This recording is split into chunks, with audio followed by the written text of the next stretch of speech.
Welcome to the session guys. मैंने मैं शुभम सूर्यवंशी और इस पर्टिकुलर वीडियो में हम लेग्रांजेस मेन वैल्यू थ्योरम जिसे हम एलएमवीटी भी बुलाते हैं वो कवर करने वाले हैं। एकदम बेसिक से स्टार्ट करेंगे और फिर स्टार्ट करने के बाद में बहुत सारे डिफरेंट वैरायटी ऑफ क्वेश्चंस हैं। जो कुछ आपके टेक्स्ट बुक्स में कवर्ड है सारे क्वेश्चंस हम यहाँ पे कवर करने वाले हैं। लिस्ट एक बार मैं आपको दिखा सकता हूँ चाहो तो एक बार अपनी बुक्स ओपन करके मैच कर सकते हो। जो एसपीपीयू पुणे यूनिवर्सिटी 2024 पैटर्न में आपको एलएमवीटी से रिलेटेड करवाना चाहती है वो सब कुछ यहाँ पे कवर्ड है।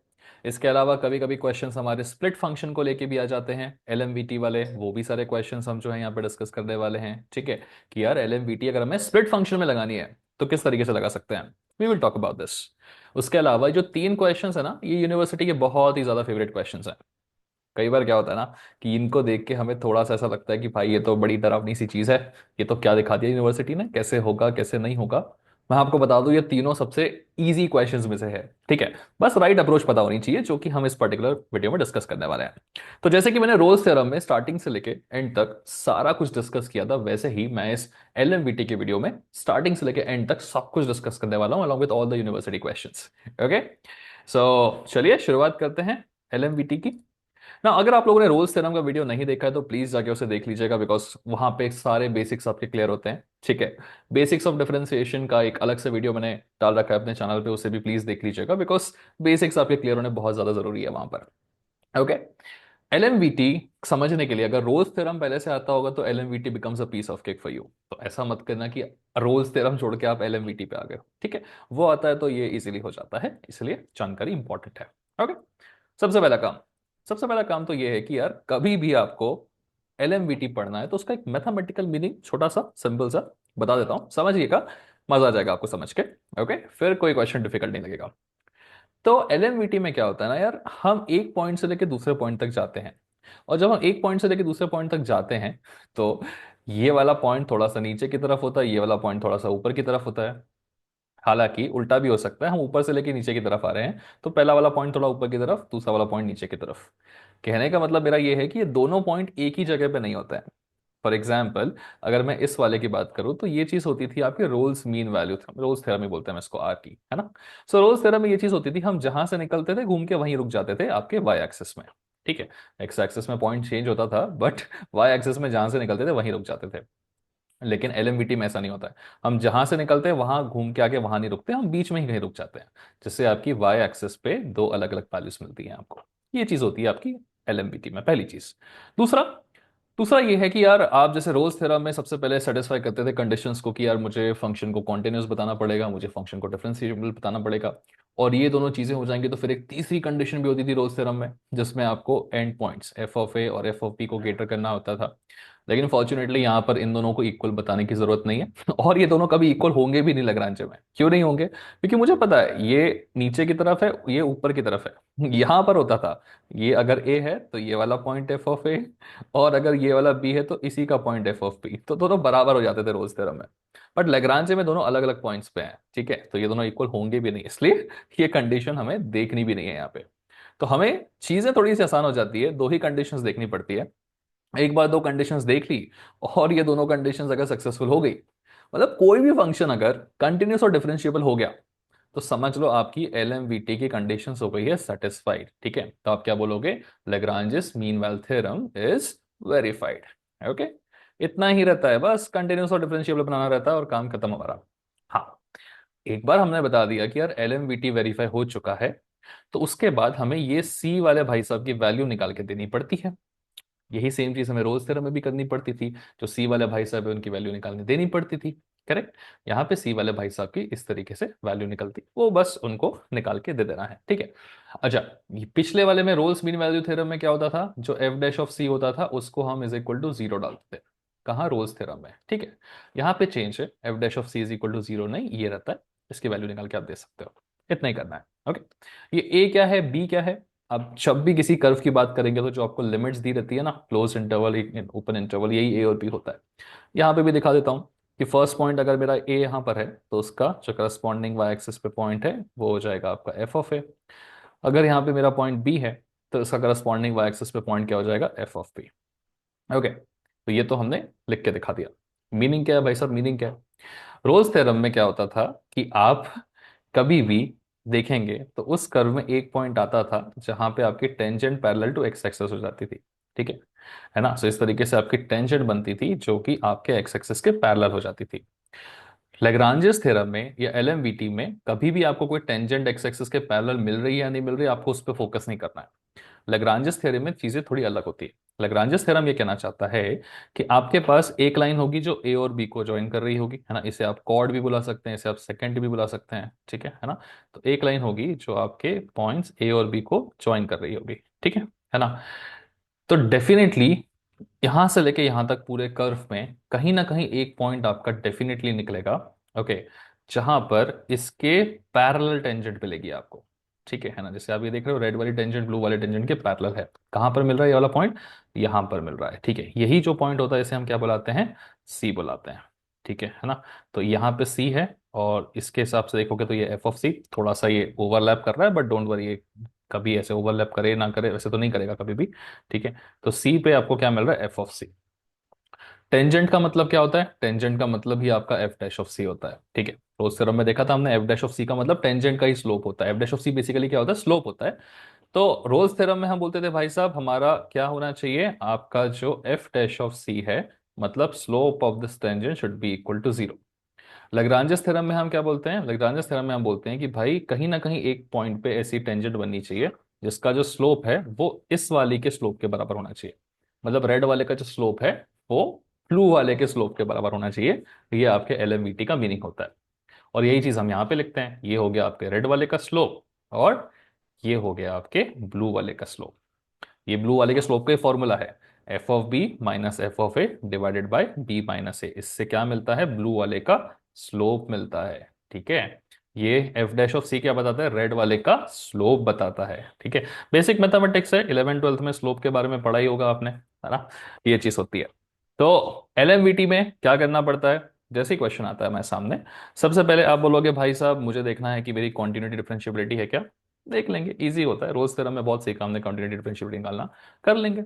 जैसे ही हो जाता है तो हम बोलेंगे भैया ये लाइन लिख दीजिएगा, ओके। और एक पॉइंट रहेगा सी, ए और बी के बीच में, जिसपे मेरा जो डिफरेंशिएशन होगा एफ ऑफ सी का, मतलब एफ डैश ऑफ सी, या जो मेरा स्लोप होगा वो मेरे इस स्लोप के बराबर होगा। यही हो गया मेरा मीनिंग एलएमबीटी का, ओके।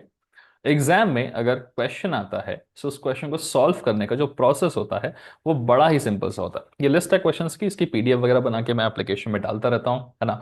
एप्लीकेशन का जो लिंक है वो डिस्क्रिप्शन में है। सो वहां पे आपको सारे क्वेश्चंस की पीडीएफ मिल जाएंगे। जो कुछ मैं यहाँ सिखा रहा हूँ इन सारी चीज़ों के नोट्स मिल जाएंगे।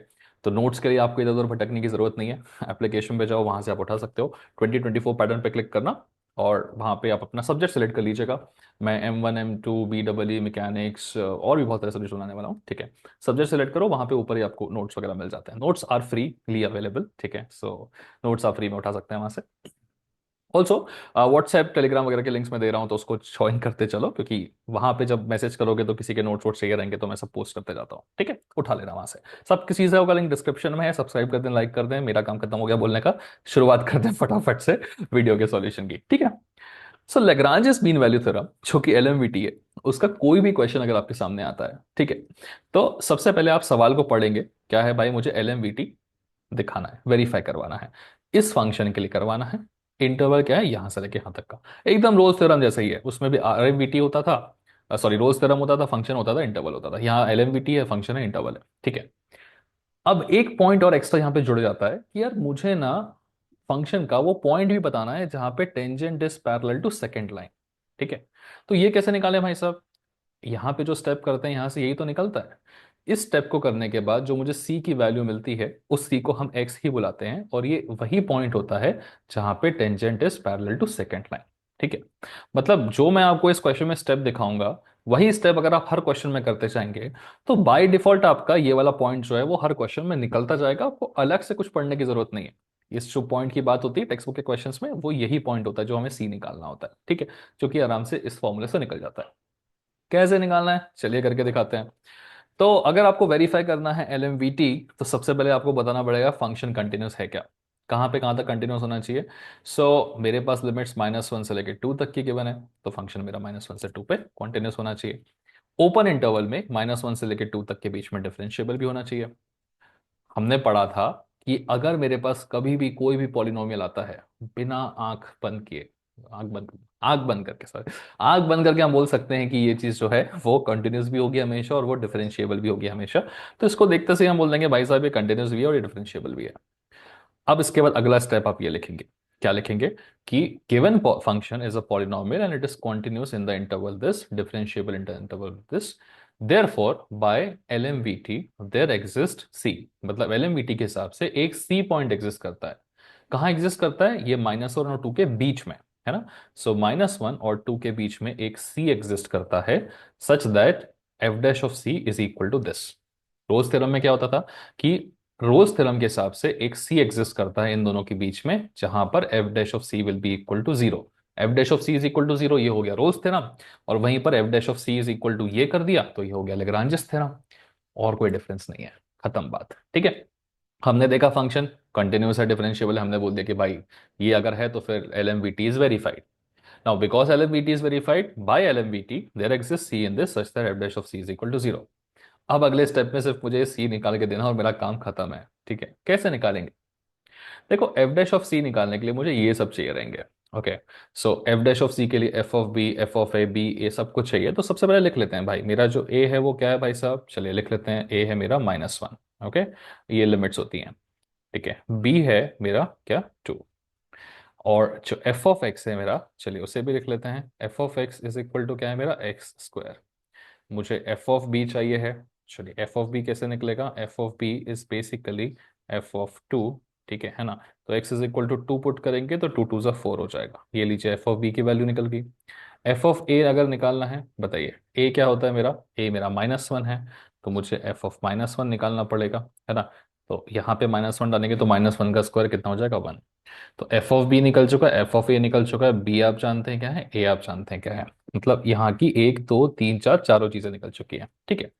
अभी लेफ्ट साइड में क्या है मेरे पास में, एफ डैश ऑफ सी है। तो इसको निकालने के लिए मुझे एफ डैश ऑफ एक्स निकालना पड़ेगा, करेक्ट। कैसे निकालेंगे?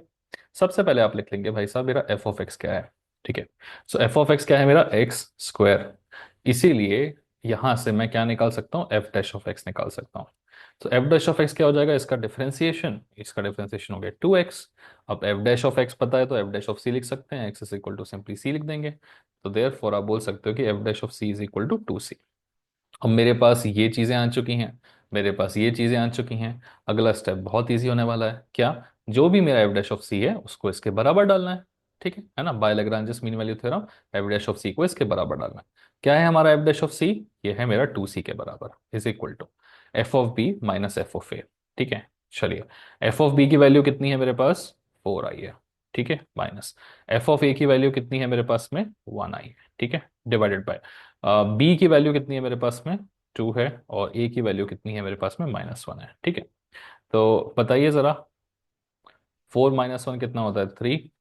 और 2 - 1 - 2 + 1 होता है 3, ठीक है। सो 3/3 इज इक्वल टू कितना हो गया, 1 हो गया, ठीक है ना।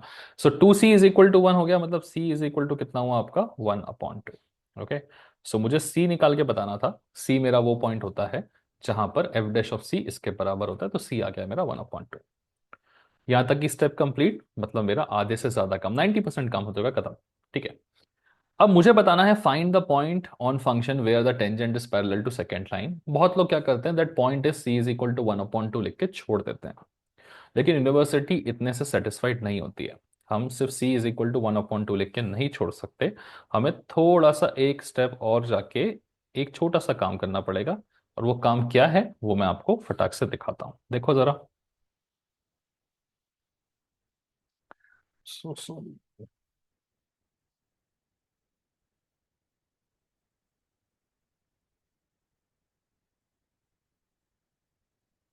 बस अब फॉरवर्ड कर लो, बस थोड़ी सी जगह बनाने की कोशिश कर रहा हूँ मैं, और कुछ नहीं। ओके,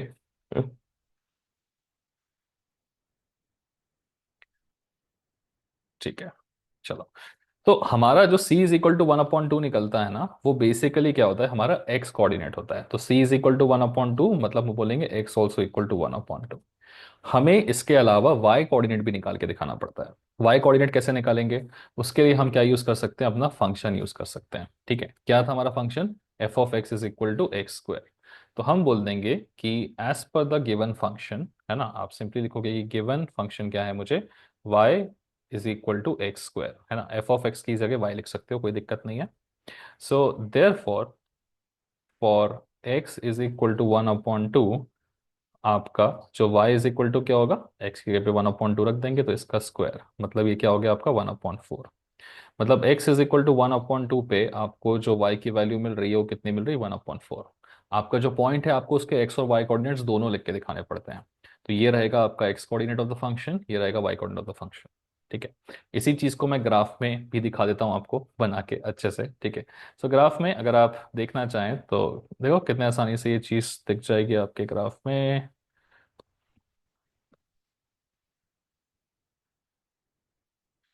मेरे पास में एक ग्राफिकल रिप्रेजेंटेशन था, कहाँ से कहाँ तक, -1 से 2 तक का, -1 से लेके 2 तक का।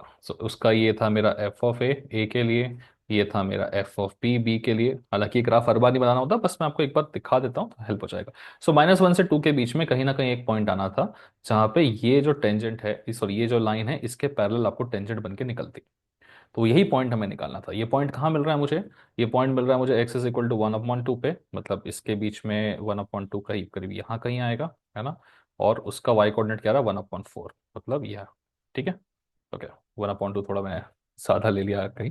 ठीक है, 1/2 कुछ भी यहाँ कहीं आएगा 1/2। ठीक है, इसका करस्पॉन्डिंग, है ना, ये 1/2 का हुआ, ये आपका उसका करस्पॉन्डिंग 1/4। तो आपको ये पॉइंट बताना होता है, इस पॉइंट के दोनों एक्स और वाई कोऑर्डिनेट दिखाने पड़ते हैं। जो सी की वैल्यू होती है वही आपका एक्स कोऑर्डिनेट हो जाता है। जैसे ही आपका एक्स कोऑर्डिनेट आया, आप उसको फंक्शन में, function F of x is equal to X square है ना, सो उसको Y is equal to X square लिख के 1/2 डाल के वाई कोऑर्डिनेट निकाल सकते हैं। This is my point C, जहाँ पे जो टेंजेंट बनेगी वो कैसी बनेगी, ओरिजिनल ये वाली लाइन के पैरेलल बन के निकल जाएगी। ठीक है ना। यही सारे स्टेप्स आपको बार बार करने होते हैं, ये डायग्राम आपको बार बार बना के बताने की जरूरत नहीं है, आपका इजीली बिना बताए भी काम हो जाता है। ठीक है, चलिए आगे बढ़ते हैं and let's have a look at the next set of questions guys. Okay, sure. अब आपके सामने क्वेश्चन नंबर 2 नहीं आया क्या, let me just put, okay. So हाँ, ये रहा क्वेश्चन नंबर 2। अब डायग्राम वायग्राम बनाएंगे नहीं हम, जो चीज़ें यूनिवर्सिटी एग्जाम में हमको लिखने के आनी होती है हम सिर्फ और सिर्फ उन्हीं चीज़ों पे फोकस करेंगे, वही चीज़ें लिखेंगे और वही चीज़ों से सॉल्व करेंगे। ठीक है, तो जैसे ही आपको L M V T verify करने का क्वेश्चन आता है, आप फटाक से लिख लोगे भाई फंक्शन कंटिन्यूस और डिफरेंशिएबल होना चाहिए, वो चेक कर लो। अगर कंटिन्यूस और डिफरेंशिएबल हो गया तो मैं एल एम वी टी के हिसाब से बोलूंगा कि सी एग्जिस्ट करता है इन दोनों के बीच में, such that F dash of C is equal to 0, खत्म बात। ठीक है, कर लें जरा फटाफट से। मेरे पास जो फंक्शन है वो x × x - 2, ये भी एक पॉलिनोमियल है, ये भी एक पॉलिनोमियल है। पॉलिनोमियल क्या होता है अगर आपको नहीं पता तो R M V T Rolle's theorem के मैंने पहले वाले वीडियो में पूरा सिखाया है पॉलिनोमियल के बारे में, देख लीजिएगा। बिकॉज दोनों पॉलिनोमियल है तो मल्टीप्लिकेशन भी पॉलिनोमियल होगा, और पॉलिनोमियल का हर चीज हमेशा कंटिन्यूस एंड डिफरेंशिएबल होता है। तो ये क्लोज इंटरवल में कंटिन्यूस भी रहेगा और ओपन इंटरवल में डिफरेंशिएबल भी रहेगा। अगर रहेगा तो हम बोल सकते हैं कि because it is a polynomial, it is continuous and differentiable in the interval, therefore by LMVT there exist C, मतलब एलएमवीटी के हिसाब से एक सी एग्जिस्ट करता है 1 और 3 के बीच में, such that F dash of C is equal to this, खत्म बात। लिख दिया। लिखने के बाद में हमारा मकसद अब इसको निकालना है और इसको भी निकालना है। चलिए इसको निकालना शुरू करते हैं पहले। तो ए और बी की वैल्यू लिख लें, लिमिट्स ही होती हैं आपकी, ए इज इक्वल टू 1 हो जाएगा, बी की वैल्यू लिख लें, बी इज इक्वल टू 3 हो जाएगा। बोर हो रहे हो, थोड़ा स्लो लग रहा है तो 1.25x या 1.5x में चला सकते हो, स्पीड अप कर सकते हो। ठीक है, एफ ऑफ एक्स की वैल्यू तो मुझे पता है क्या है, ये देखो x × x - 2 है ना। मैं इसे x² - 2x लिख लेता हूँ, क्योंकि मुझे थोड़ा सा ये लिखना ज़्यादा कंफर्टेबल लगता है और इसको डिफरेंशिएट करना भी मुझे अच्छा लगता है। ठीक है, सो मल्टीप्लाई करके बस हम ओपन कर ले रहे हैं। ओके, यहाँ से अगर मैं एफ ऑफ बी निकालने की कोशिश करता हूँ, 3 × 3 = 9 -6 कितना हो गया, ये 3 के बराबर। एफ ऑफ ए निकालने की अगर मैं कोशिश करता हूँ, 1 पुट करेंगे तो 1 - 2 कितना हो गया, -1 के बराबर। ठीक है, चेक कर लेना है एक बार, 3 × 3 = 9 -6 इज 3, 1 के लिए 1 -2 इज -1। ठीक है, एफ ऑफ बी आ गया, एफ ऑफ ए आ गया, बी ए होता है वही भी पता है, मतलब ये निकल सकता है। अब चलो निकाल लेते हैं फटाफट से वैल्यू पुट अप करके। हम लिखेंगे भाई कि हाँ सॉरी, ये लिख लेंगे बाद में, एफ डैश ऑफ सी निकाल लेते हैं। उसके लिए हमें वापस से एफ ऑफ एक्स का यूज करना पड़ेगा। एफ ऑफ एक्स क्या है मेरे पास में, x² - 2x। ठीक है, तो एफ ऑफ एक्स से मैं क्या निकाल सकता हूँ, एफ डैश ऑफ एक्स निकाल सकता हूँ। ठीक है, तो ये कितना हो जाएगा, 2x - 2। ये हो गया डिफरेंशिएशन। मुझे चाहिए था एफ डैश ऑफ सी, बताइए आप निकाल के, तो एक्स की जगह पे खाली आप सी लिख देंगे। इसका डिफरेंशिएशन क्या होगा, 2x का डिफरेंशिएशन बनेगा 2, इसका डिफरेंशिएशन बनेगा 0, मतलब differentiation will come equal to 2। So F dash of C की वैल्यू ही आपके सामने आ चुकी है। ओके, या oh sorry sorry sorry, mistake mistake, आपको एफ डैश ऑफ सी जब निकालना होता है ना, गलती हो गई थी मुझसे, तो आपको सिर्फ एक्स की जगह पे सी डालना होता है। मैंने वापस डिफरेंशिएट कर दिया, पता नहीं किस और दिमाग में था। तो X is equal to C put करना है, तो क्या हो जाएगा 2c-2। तो ये क्या निकल चुका है आपका, एफ डैश ऑफ सी निकल चुका है। इसको भी निकाल के लिख लें, हाँ जी सर लिख लेते हैं फटाफट से, ठीक है। तो F of B minus F of A, ये रहा आपका F of B minus F of A, ठीक है, डिवाइडेड बाय बी माइनस ए।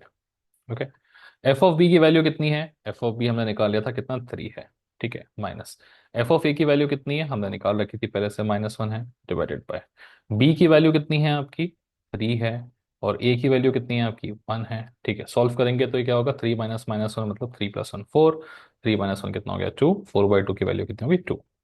सो इस चीज की वैल्यू कितनी आ चुकी है, 2 आ चुकी है, इस चीज की वैल्यू ये आ चुकी है। अगले स्टेप में हमारा सॉल्यूशन आ जाएगा, आंसर आ जाएगा। देखो कितनी आसानी से आंसर आता है हमारा। So as per Lagrange's mean value theorem RMVT, F dash of C इसके बराबर होना चाहिए। एफ डैश ऑफ सी क्या है मेरा, 2c-2, है ना। तो लगे तो आप वापस से लिख लेना, by L M V T F dash of C which is 2c-2 should be equal to F of B minus F of B minus which is coming out to be equal to 12। तो ये हो जाएगा 2c is equal to 2 + 2 4, तो c is equal to कितना हो जाएगा 2। और starting से मैंने बताया था कि जो भी सी निकलता है वही आपका क्या होता है, एक्स पी होता है, ठीक है। तो जो आपका सी निकलता है उसी को आप क्या बोलते हैं, एक्स पी बोलते हैं। तो हम बोल देंगे भाई साहब मेरा जो एक्स है वो कितना है, 2 है। मतलब मुझे जो यहाँ पे पॉइंट निकाल के दिखाना था, वो पॉइंट है मेरा एक्स इज इक्वल टू 2। अच्छा, वाई पॉइंट कैसे मिलेगा, कुछ नहीं है, जो एक्स पॉइंट आया है उसको उठा के आप रख देंगे यहाँ पे फंक्शन में, है ना।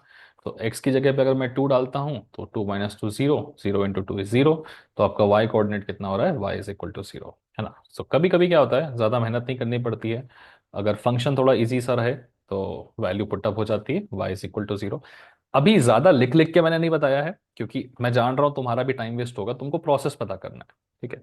तो गिवन चीजें लिखो, ये वाला राइट साइड वाला निकाल लो, बेसिक चीजें, ये एफ डैश ऑफ सी निकाल लो, ये निकाल लो, इक्वेट कर दो एक्स और वाई दोनों पॉइंट, जो भी सी मिलता है वो एक्स कोऑर्डिनेट होता है हमेशा। ये मिल गया, पुटअप कर दोगे, ठीक है, यहाँ पे वाई मिल जाता है, खत्म बात, खत्म, पॉइंट आ गया, point where tangent is parallel to secant line, so this is the point. कैसे एक्सप्रेस करोगे इसको, कोऑर्डिनेट ज्योमेट्री पढ़ी है, 2, 0 ऐसे एक्सप्रेस करना कि this is the point. Okay, चलिए, दो क्वेश्चंस मैंने आपको करा दिए, दोनों ही काफी इजी क्वेश्चन थे। इनफैक्ट कोई भी क्वेश्चन अगर आपको लैग्रांज थ्योरम का आ रहा है तो वो ओवरऑल इजी क्वेश्चन ही होता है, ठीक है। Let's have a look at the third question. अच्छा, अभी थर्ड क्वेश्चन में एक्स के साथ में sine x line x introduce हो गया है ना। सो चले जरा देखते हैं फटाफट से साइन एक्स से क्या आंसर मिलता है मुझे। देखो, अगर अभी तक वीडियो को लाइक नहीं किया है, सब्सक्राइब नहीं किया, तो कर दो यार, मेहनत कर रहे हैं, बना रहे हैं सीरीज तुम्हारे लिए। जो नहीं पढ़ना उसको हटा रहे हैं, जो पढ़ के जाना है, जिससे क्वेश्चन आ सकता है वो सिखा रहे हैं। तो थोड़े एफर्ट्स के बदले अगर एक लाइक और थोड़ा सब्सक्राइब मिल जाता अगर, तो अच्छा लग जाता। तो कर दो फटाफट से, ओके। चलिए आगे बढ़ेंगे, थोड़ा सा स्पीड अप करेंगे चीज़ों को इस बार, है ना। जो भी फंक्शन मेरे सामने आता है मुझे उसकी क्वांटिन्यूटी डिफरेंशिएबिलिटी देखनी है। ये फंक्शन है तो ये एक पॉलिनॉमियल फंक्शन है, तो एक्स हमेशा कॉन्टिन्यूस रहेगा। साइन एक्स एक ट्रिग्नोमेट्रिक फंक्शन है, और साइन एक्स भी हमेशा कॉन्टिन्यूस होता है ना। कोई चीज नॉन कंटिन्यूस कब होती है, जब वो 1/0 बनती है। साइन एक्स कभी भी 1/0 नहीं बन सकता, sine X is always continuous. So दो कॉन्टिन्यूस फंक्शंस का एडिशन भी कॉन्टिन्यूस होता है, तो वो कॉन्टिन्यूस फंक्शन का सब्ट्रैक्शन भी कॉन्टिन्यूस होता है। तो फंक्शन मेरा कॉन्टिन्यूस है, -पाई से लेकर पाई के बीच में। फंक्शन मेरा डिफरेंशिएबल भी है, ठीक है। So anything that has this kind of thing वो कॉन्टिन्यूस डिफरेंशिएबल दोनों हो जाता है, ठीक है। हम बोल सकते हैं कि as it is combination of a polynomial and a trigonometry, and as both of them are individually continuous and differentiable, so by LMVT एक c एग्जिस्ट करेगा -पाई से लेके पाई के बीच में, सच दैट ये चीज होगी, बस ये जो चीज होगी इसी को निकल के निकालना है, ठीक है। तो a की वैल्यू क्या है हमारे पास में इस बार, -पाई है, ठीक है ना। b की वैल्यू क्या है इस बार हमारे पास में, पाई है, ठीक है। f ऑफ x थोड़ा सा अच्छा सा है इस बार, ठीक है, so is given by x -2 times of sine X, ठीक है। तो एफ ऑफ एक्स से मैं F of A, F of B वगैरह सब कुछ निकाल सकता हूँ, ठीक है। तो F of B is equal to basically X B क्या है मेरा, पाई है, मतलब मुझे एफ ऑफ पाई निकालना है। क्या हो जाएगा, एक्स की जगह पाई रख दोगे तो ये हो जाएगा पाई माइनस 2 साइन पाई। अब साइन 180 की वैल्यू हम सब जान रहे हैं जीरो होता है, ठीक है। सो पाई माइनस जीरो, मतलब मुझे जो वैल्यू मिलेगी वो पाई ही मिलने वाली है, ठीक है। आगे बढ़ते हैं, एफ ऑफ ए अगर मुझे निकालना है, चलो ए की वैल्यू क्या है, ए इज माइनस पाई, मतलब एफ ऑफ माइनस पाई, ठीक है, इज इक्वल टू, पुट करते हैं फंक्शन में, एक्स की जगह पे मैं माइनस पाई डालूंगा, minus times 2 sine of minus pi, ठीक है। अब देखो साइन ऑफ पाई भी जीरो होता है, साइन ऑफ माइनस पाई भी जीरो होता है, तो ये भी जीरो हो गया, तो माइनस पाई माइनस जीरो, मतलब ये क्या हो गया, मुझे माइनस पाई मिल गया, ठीक है। एफ ऑफ बी मिल चुका है, एफ ऑफ ए मिल चुका है, बी मिल चुका है, ए मिल चुका है, मतलब इस वाले का काम हो चुका है खत्म। अब फोकस करना है हमें एफ डैश वाले पे, ठीक है। चलो एफ डैश वाले पे काम करते हैं। सो एफ ऑफ एक्स मेरे पास में क्या है, x-2 sin x, ठीक है, x-2 sin x। मुझे चाहिए एफ डैश ऑफ सी, उसके लिए मुझे पहले एफ डैश ऑफ एक्स निकालना पड़ेगा। डिफरेंशिएट करें, करते हैं। एक्स का डिफरेंशिएशन कितना होता है, 1-2। साइन एक्स का डिफरेंशिएशन क्या होता है, कॉस एक्स। अब एफ डैश ऑफ एक्स अगर ये है, तो एक्स की जगह पे बस आप खाली सी डाल दीजिएगा, ठीक है। तो ये क्या हो जाएगा, 1-2, जहां पर एस है एक्स है, बस वहां पे हम सी लिख देंगे, हो गया काम, एफ डैश ऑफ सी तुम्हारा निकल चुका है। अब हम जानते हैं कि मेरा जो एफ डैश ऑफ सी है वो इसके बराबर होना चाहिए, है ना।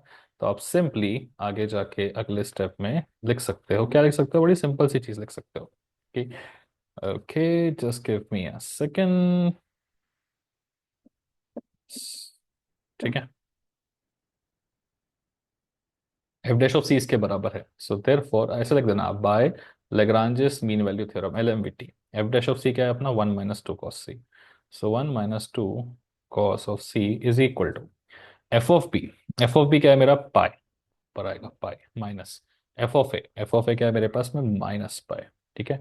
F of B minus F of A divided by B minus A, मतलब पाई माइनस माइनस पाई। अरे वाह, ये तो सेम सेम हो गया, मतलब हम लिख पाएंगे 1-2 cos of C is equal to pi plus pi, कितना हुआ यहाँ पे 2 पाई, डिवाइडेड बाई ये भी हो गया 2 पाई, 2 पाई से 2 पाई कटेगा मतलब 1। ओके, चलो अब सिंपल है भाई, क्या करें, वन यहाँ पे भी, वन यहाँ पर भी है, सो अल्टीमेटली इसे रेस कर देता हूँ मैं अभी, ठीक है, डायरेक्ट लिख देता हूँ इज इक्वल टू 1, क्यों सेम सेम कट चुका है। सो 1-1 हो जाएगा कितना, जीरो, और जीरो इज इक्वल टू कितना जाएगा, 2 cos of c, है ना, वन लेफ्ट में है ये राइट में क्या, so 2 cos c is equal to zero, मतलब क्या हो गया मेरा, cos c is equal to zero, ठीक है।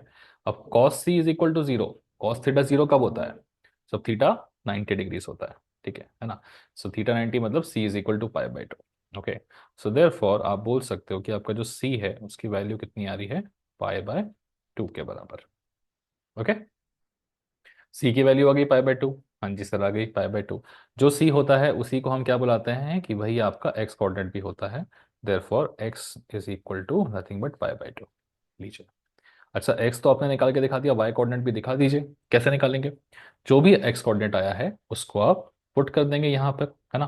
फंक्शन में पुट अप करोगे तो क्या हो जाएगा, x की जगह पे आप पाई/2 पुट करोगे, -2 साइन ऑफ पाई/2, ठीक है। साइन 90 डिग्रीज क्या होता है, 1 के बराबर, ठीक है ना। तो क्या होगा, पाई/2 -1। जस्ट एक बार चेक कर देते हैं, कहीं कैलकुलेशन में मुझे एरर लग रहा है थोड़ा सा, let me just check once. नहीं है, कोई कैलकुलेशन एरर नहीं है, सही है सर। साइन पाई/2 की वैल्यू कितनी होती है, 1 होती है ना। सो पाई/2 -2 हो जाएगा, इसकी वैल्यू होती है 1, ये लिख देते हैं, ठीक है। सो 2 × 1 = 1। तो ये हो गया आपका वाई एक्सिस का वैल्यू। ये जिसको समझ में नहीं आया बता दूं, मैं कुछ नहीं कर रहा हूँ, मैं जो एफ ऑफ एक्स है ना उसमें but X is equal to पाई/2 पुट कर रहा हूँ, जो कि मैं वाई को निकालने के लिए करता था, जो पहले एक दो क्वेश्चन से आपको करके दिखा रहा था, ठीक है।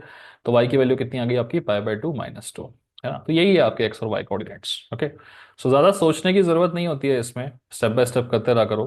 कभी कभी चीज़ें थोड़ी सी ऑकवर्ड मिल जाती है, जैसे यहाँ पर थी कि ये थोड़ा सा ऑकवर्ड था, इसलिए मुझे थोड़ा सा अजीब लग रहा था कि यार कहीं मैं गलत तो नहीं कर रहा हूँ, बट थैंकफुली मैं कुछ एरर नहीं कर रहा था, which was a good thing. Okay, so I hope आपको ये समझ में आ रहा होगा, है ना।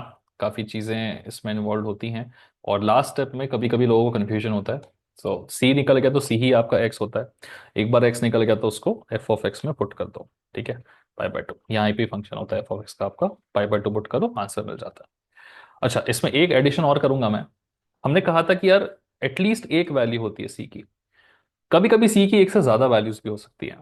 For example cos c is equal to zero जो है, वो सिर्फ कॉस मतलब C is equal to pi by two पे नहीं, और भी जगहों पे हो जाता है। जैसे C is equal to minus pi by two पे भी ये जीरो होता है। ठीक है, cos C is equal to zero, C is equal to pi by two पे भी होता है, और C is equal to minus pi by two पे भी होता है। तो कभी कभी अगर आपका मन करे तो आप दोनों पॉइंट्स लिख के दिखा सकते हैं, और मेरी मानो तो आपको दोनों पॉइंट्स कंसिडर करने भी चाहिए, क्योंकि दोनों में से कभी कभी हो सकता है कि जो आप पहला वाला कंसिडर कर रहे हो वो आपके लिए यूजफुल ना हो। ठीक है, मतलब अगर आपका answer C is equal to pi by two आ रहा है, लेकिन पाई बाय टू आपके यहाँ पे बिलोंग नहीं करता है। ठीक है ना, मान लो माइनस पाई से पाई की जगह पे अगर ये माइनस पाई से लेके जीरो का इंटरवल देता आपको, तो आपका पाई बाय टू तो इस इंटरवल में नहीं आता ना, तो उस केस में आपको minus pi by to consider करना पड़ता। ठीक है, बट लकीली माइनस पाई से पाई दिया है, तो ये वाला भी आपके इंटरवल में आ रहा है, ये वाला भी आपके इंटरवल में आ रहा है। ठीक है, तो इसीलिए दो एक से ज्यादा वैल्यूज आंसर में आती है ट्रिग्नोमेट्रिक फंक्शंस की लॉट ऑफ टाइम्स, है ना, तो वो थोड़ा सा हमें ध्यान रखना पड़ता है। अच्छा, C is equal to pi by two के लिए तो हमने बता दिया कि ये वाला सेट ऑफ वैल्यूज हो गया आपके answer correct. C is equal to minus pi by two के लिए नहीं बताया, वो बता देते हैं।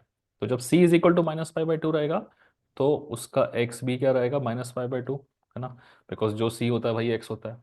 और जब X is equal to minus pi by two रहेगा, पुट कर देते हैं चलिए यहाँ पे, तो ये क्या हो जाएगा, minus pi by to minus, है ना, minus pi by to minus two into sine of minus pi by to, just minus one, है ना। साइन 91 होता है, साइन माइनस 90 माइनस वन होता है, तो minus pi by two plus two, तो ये हो जाएगा मेरा minus pi by two plus two. Basic calculation है, तो थोड़े से आपको ध्यान रखने चाहिए। ओके, हो गया। तो यही था कैश थोड़ा सा इस क्वेश्चन में, कि कभी कभी एक से ज्यादा वैल्यूज आ जाती है, तो दोनों वैल्यूज लेके दिखाना होता है आपको। ठीक है, चलिए let's have a look at the next question now. अच्छा लग रहा है तो प्लीज पढ़ने से पहले लाइक कर दो, सब्सक्राइब कर दो, जो जो चीज़ें करनी होती है। डिस्क्रिप्शन में इन सारे सॉल्यूशंस का एप्लीकेशन का लिंक दिया है, जहाँ पे इन सारे सॉल्यूशंस के पीडीएफ पीडीएफ अवेलेबल है, तो एप्लीकेशन डाउनलोड कर लो, टेलीग्राम व्हाट्सएप लिंक ज्वाइन कर लो, एग्जाम टाइम में हेल्पफुल होगा। ठीक है, चलिए आगे बढ़ते हैं। Let's have a look at the next question. Okay, सवाल आ गया। इस टाइप का सवाल हमने रोल्स थ्योरम में भी देखा था, लैग्रांज में भी आ सकता है, एलएमवीटी में। हाँ जी, आ गया हमारे सामने, चलिए करते हैं। इस फंक्शन के लिए मुझे L M V T verify करके दिखाना है। ठीक है, और इंटरवल है मेरा 2 से लेके 3 तक का। कर देंगे भाई साहब। बताइए ये सब पॉलिनोमियल है क्या हमारा, पहले सोच में पड़ गए, क्योंकि पॉलिनोमियल तो है नहीं। जब भी पावर में 1/2 आता है या अंडर रूट कहीं फंसता है, तो पॉलिनोमियल नहीं होता है, वो उस तरह में हमने सीखा था। तो हम बोलेंगे कि यार आपका जो ये है ना, y is equal to under root of X minus two, ठीक है, this is not a polynomial. अब क्योंकि ये पॉलिनोमियल नहीं है, मैं डायरेक्टली कमेंट नहीं कर सकता कि ये कंटिन्यूस एंड डिफरेंशिएबल होगा या नहीं। पॉलिनोमियल होता तो हम तुरंत बोल देते थे कि कंटिन्यूस एंड डिफरेंशिएबल है। ठीक है, बट अभी हम नहीं बोल सकते। तो जब हम नहीं बोल सकते हैं, तो हम क्या करते हैं, इसकी डिफरेंशिएबिलिटी चेक करते हैं, क्योंकि क्वांटिटी हम चेक नहीं कर पाएंगे। तो जब भी चीज पॉलिनोमियल नहीं होती है, तो सबसे पहले उसकी डिफरेंशिएबिलिटी चेक करना चाहिए। ओके, सो डिफरेंशिएबिलिटी के हम इसे डिफरेंशिएट करेंगे। आप y लिख सकते हो, y की जगह अगर आपका मन नहीं कर रहा है तो आप f डैश ऑफ x भी लिख सकते हो, सॉरी, अगर आप f ऑफ x लिखना चाहो तो आप f ऑफ x लिख सकते हो, y लिखो या f ऑफ x लिखो, कोई फर्क नहीं पड़ता। ठीक है, यहाँ क्योंकि उसने y लिखा है, हम y लेके ही चल लेते हैं, बट ठीक है, हम f ऑफ x से कंफर्टेबल है, हम f ऑफ x भी लिख सकते हैं, यार बंद करे दोनों लिख लो, y is equal to f of x। इस टाइप के कंफ्यूजन्स कभी दिमाग में मत आने दिया करो, जो लिखना है लिख सकते हो। डिफरेंशिएबिलिटी चेक करने के लिए मुझे इसको डिफरेंशिएट करना पड़ेगा, तो जब मैं इसे डिफरेंशिएट करूंगा तो ये होगा F dash of x. Differentiation क्या होगा इसका, अंडर रूट एक्स का क्या होता है, 1/2 root X, 1/2 under root of X minus two. ठीक है, डिफरेंशिएशन अगर ये समझ में नहीं आ रहा है, मतलब वीक है आपके डिफरेंशिएशंस, मैंने डाल रखा है एक वीडियो डिफरेंशिएशंस को लेके, यूट्यूब पे दिया है तो आ जाएगा, देख लीजिएगा प्लीज, डिफरेंशिएशन स्ट्रॉन्ग रखो अपने। अब बताइए कि ये चीज कहीं पर भी नॉट डिफाइंड बन सकती है क्या, क्योंकि जब भी कोई चीज 1/0 बनती है वो नॉट डिफाइंड कहलाती है, तभी हम बोलते हैं कि वहां पे कंटिन्यूटी या डिफरेंशिएबिलिटी नहीं हो सकती। तो ये चीज आपकी नॉट डिफाइंड बन सकती है, क्या हम बोले 1/0 बन सकती है, कब, जब X is equal to two होगा। मतलब अगर X is equal to two हुआ, तो आप बोलोगे the function will be not differentiable. अब मुझे देखना है कि मेरी जो लिमिट्स दी गई है उसमें X is equal to two आता है कि नहीं। मेरी लिमिट्स है 2 से लेके 3 तक की हो, यहाँ पे तो आता है X is equal to two, but wait wait, यहां पे काम आता है आपके ओपन इंटरवल्स और क्लोज इंटरवल का। आपका ओपन इंटरवल क्या कहता है कि आपको 2 से लेके 3 तक के बीच में देखना है। ओपन इंटरवल का मतलब है 2 इंक्लूडेड नहीं है, लेकिन 2 के जस्ट बाद से 3 के जस्ट पहले तक का। है ना। ओपन इंटरवल, ये रोज थेरा पे भी मैंने बताया था कि आपके ओपन इंटरवल का मतलब क्या होता है कि आप 2 और 3 इंक्लूड नहीं करेंगे, ठीक है। 2 को छोड़ के और 3 को छोड़ के इन दोनों के बीच की सारी वैल्यूज आती है। तो exactly X is equal to 2 पे डिफरेंशिएबिलिटी नहीं रहे तो भी प्रॉब्लम नहीं है, क्योंकि एक्स इज इक्वल टू 2 मेरी डिफरेंशिएबिलिटी का पार्ट भी नहीं होना चाहिए, है ना। नहीं हो तो भी चलता है। हाँ, कॉन्टिन्यूटी के लिए मुझे 2 और 3 दोनों चाहिए पार्ट, बट डिफरेंशिएबिलिटी के लिए 2 के जस्ट बाद चलेगा। सो 2 के जस्ट बाद डिफरेंशिएबल होना चाहिए फंक्शन को। फंक्शन 2 पे डिफरेंशिएबल नहीं है, बस 2 पे। अगर 2 पे डिफरेंशिएबल नहीं है इसका मतलब बाकी सब जगह डिफरेंशिएबल है। ये ऑटोमेटिकली होता है कि अगर एक पॉइंट पे डिफरेंशिएबल नहीं है ना फंक्शन, बाकी सारे पॉइंट्स पे वो डिफरेंशिएबल होता है। बिकॉज वो 2 पे डिफरेंशिएबल नहीं है मतलब ऑल दोस पॉइंट्स पे डिफरेंशिएबल होगा, मतलब 2 को छोड़ के बाकी सारे पॉइंट्स पे डिफरेंशिएबल होगा। मुझे 2 चाहिए भी नहीं, डिफरेंशिएबिलिटी में ओपन इंटरवल है तो मैं छोड़ सकता हूँ। सो दैट जस्ट बिकॉज मेरा जो इंटरवल है वहां पे 2 नहीं आता है, तो मैं बोलूंगा कि भाई 2 को छोड़ के बाकी सब जगह डिफरेंशिएबल है, मुझे बाकी जगहों में चेक करना है 2 को छोड़ के, इसलिए डिफरेंशिएबिलिटी है। कोई भी फंक्शन डिफरेंशिएबल है तो वो कॉन्टिन्यूस बाय डिफॉल्ट हो ही जाता है। हो गया प्रूफ, ठीक है। समझ में आया। यही अगर इस क्वेश्चन में इंटरवल मेरा 1 से लेके 3 तक का होता तो मैं बोलता यार ये इंटरवल अगर 1 से लेके 3 तक का है, तो अब हम बोलते कि भाई ये फंक्शन 1 से लेके 3 तक के बीच में एक पॉइंट आ रहा है x इज इक्वल टू 2 जहां पे डिफरेंशिएबल नहीं है। क्योंकि ये इस इंटरवल के बीच में एक पॉइंट आ रहा है जहां डिफरेंशिएबल नहीं है, इसलिए ये फंक्शन कंटिन्यूस भी नहीं हो सकता, ठीक है। और एलएमवीटी इसके लिए वेरीफाई नहीं होगा। बट हमारी किस्मत थोड़ी सी अच्छी थी, ठीक है, कि हमें डिफरेंशिएबिलिटी ओपन इंटरवल में चेक करनी पड़ती थी। 2 ओपन इंटरवल की वजह से 2 will not be a part of checking, 2 के जस्ट बाद वाले will be a part of checking. 2 पे नॉट डिफरेंशिएबल है तो ऑब्वियसली 2 के जस्ट बाद में वो डिफरेंशिएबल होगा, ठीक है। ये चीज हो गई। तो हमने प्रूफ कर दिया है कि ये फंक्शन कंटिन्यूस डिफरेंशिएबल है। अब ये सब कुछ रिमूव कर रहा हूं, एक बार हमने प्रूफ कर दिया कि it is continuous in the interval, so differentiable है तो ऑलरेडी वो कंटिन्यूस हो जाता है बाय डिफॉल्ट, हम उसे ऐसे बोलते हैं, ठीक है। It is differentiable therefore by LMVT 2 और 3 के बीच में एक पॉइंट होना चाहिए जहां पे ये चीज होगी। बस खत्म, आगे की चीज एकदम सिंपल है। निकालना शुरू करें। आपका जो ए है उसकी वैल्यू क्या है, ए है आपका 2, आपका जो बी है उसकी वैल्यू क्या है 3, ठीक है। आपका जो एफ ऑफ एक्स है उसकी वैल्यू है अंडर रूट ऑफ x-2, ठीक है। सो यहीं से आप एफ ऑफ बी अगर निकालना चाहें, बी मेरा यहाँ पर है 3 के बराबर, सो एफ ऑफ 3 पुट करेंगे तो ये अंडर रूट ऑफ 3-2 बनता है, मतलब इसकी वैल्यू है 1 के बराबर। आप अगर एफ ऑफ ए निकालना चाहेंगे, मतलब बेसिकली मुझे एफ ऑफ 2 निकालना, ये सारी स्टेप्स एग्जाम में ऐसी लिखनी पड़ती है भाई, ठीक है। एक्स इज इक्वल टू 2 डालेंगे, 2-2 हो जाएगा 0, ये हो गया F of B F of A, ठीक है। बस अब हमें एफ डैश ऑफ एक्स के चक्कर में पढ़ना है, चलिए करते हैं। तो उसके लिए सबसे पहले मुझे एफ ऑफ एक्स लिखना पड़ेगा। एफ ऑफ एक्स क्या है मेरा, अंडर रूट ऑफ x-2, ठीक है। So F dash of x क्या होगा, डिफरेंशिएशन होगा ये भाई साहब का, है ना। अंडर रूट ऑफ समथिंग का डिफरेंशिएशन क्या होता है, 1/2 रूट ऑफ समथिंग, है ना। अंडर रूट एक्स का होता है 1/2 रूट एक्स, बेसिक्स है। एफ डैश ऑफ एक्स लिखा है मतलब मैं एफ डैश ऑफ सी भी लिख के बता सकता हूँ, बस एक्स की जगह पे आपको सी पुट अप करना होता है। सो 1/2 रूट ऑफ c-2, ये हो गया। इसके बाद बस आपको ये दोनों को इक्वल दिखाना है, तो चलिए ये दोनों को इक्वल दिखा देते हैं आपके लिए।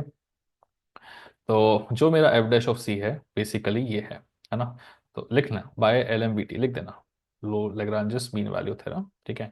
ये जो चीज़ है F dash of C which is nothing but 1/2 under root of c-2, this has to be equal to F of B minus F of A. What is F of B, F of B is 1, okay, minus what is f of a, f of a is 0 divided by b minus a, b is equal to 3, a is equal to 2, so this is क्या हो गया 1/1 which is equal to 1, so 1/2 is equal to, ये वाला part ऊपर जाएगा, so under root of c-2, दोनों side में square कर लेते हैं, ठीक है। So 1/4 is equal to c-2, therefore c की वैल्यू कितनी हो जाएगी, 4 2 z + 1 9/4, ठीक है। तो ये आ चुकी है किसकी वैल्यू, आपके c की वैल्यू आ चुकी है।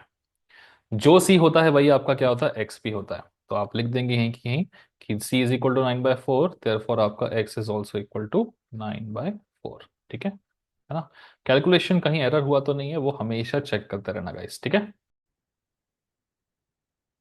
Okay, so X is equal to 9/4 हमारी वैल्यू ऑलरेडी आ चुकी है यहाँ पे, है ना। सो अब इसके बाद हमें क्या करना है, वाई कोऑर्डिनेट की भी वैल्यू बतानी पड़ती है, जैसे हम पहले 3 क्वेश्चंस में देख रहे थे। उसके लिए हम अपनी गिवन इन्फॉर्मेशन का यूज कर लेंगे, करेक्ट।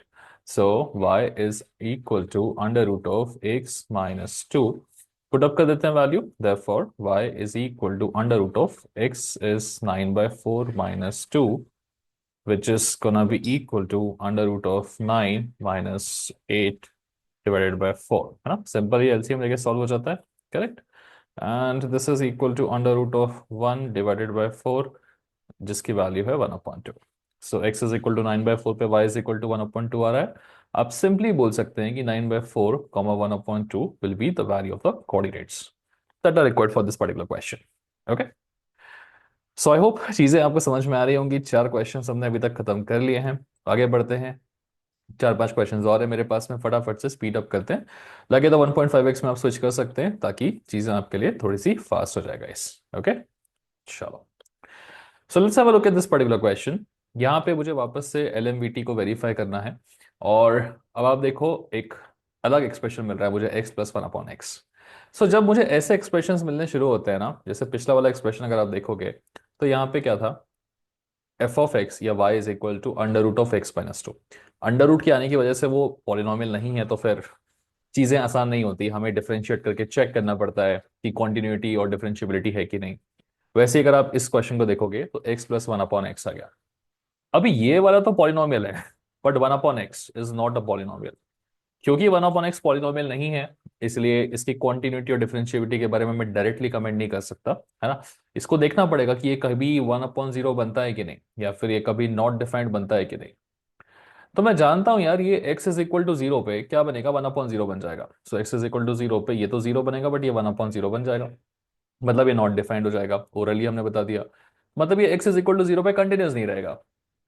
तो अगर मुझे x इज इक्वल टू 0 पे चेक करना रहेगा तो मैं बोल सकता हूँ यार, कंटिन्यूस भी नहीं है, डिफरेंशिएबल भी नहीं है। बट लकीली मुझे जो लिमिट्स दी है, या मुझे जो रेंज दी है, वो 1 से 3 तक के लिए है। 1 से 3 तक के बीच में ये कंटिन्यूस भी है और डिफरेंशिएबल भी है। कैसे पता? क्योंकि हम जो वैल्यू निकालते हैं x इज इक्वल टू 0, ये सिर्फ इसी वैल्यू पे कंटिन्यूस नहीं रहता है, इसके अलावा बाकी सारी वैल्यूज पे कंटिन्यूस रहता है ना। जो भी हम नॉन कंटिन्यूस का पॉइंट निकालते हैं उसको छोड़ के बाकी सारी वैल्यूज पे फंक्शन कंटिन्यूस होता है।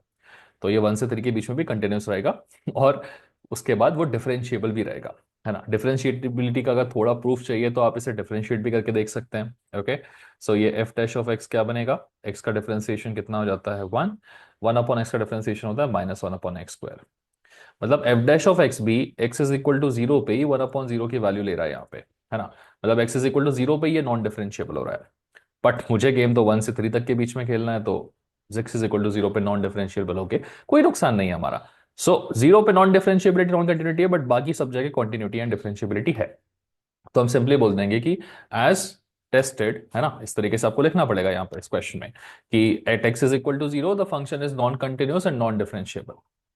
सुन लो, at x is equal to 0 the function is non continuous and non differentiable, otherwise it is continuous and differentiable. So हम लिख देंगे as the function is continuous and differentiable at 1, 3.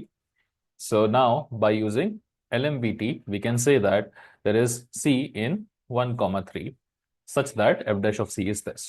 As the function is continuous in the interval closed 1, 3 लिख देंगे, open 1, 3 लिख लेंगे।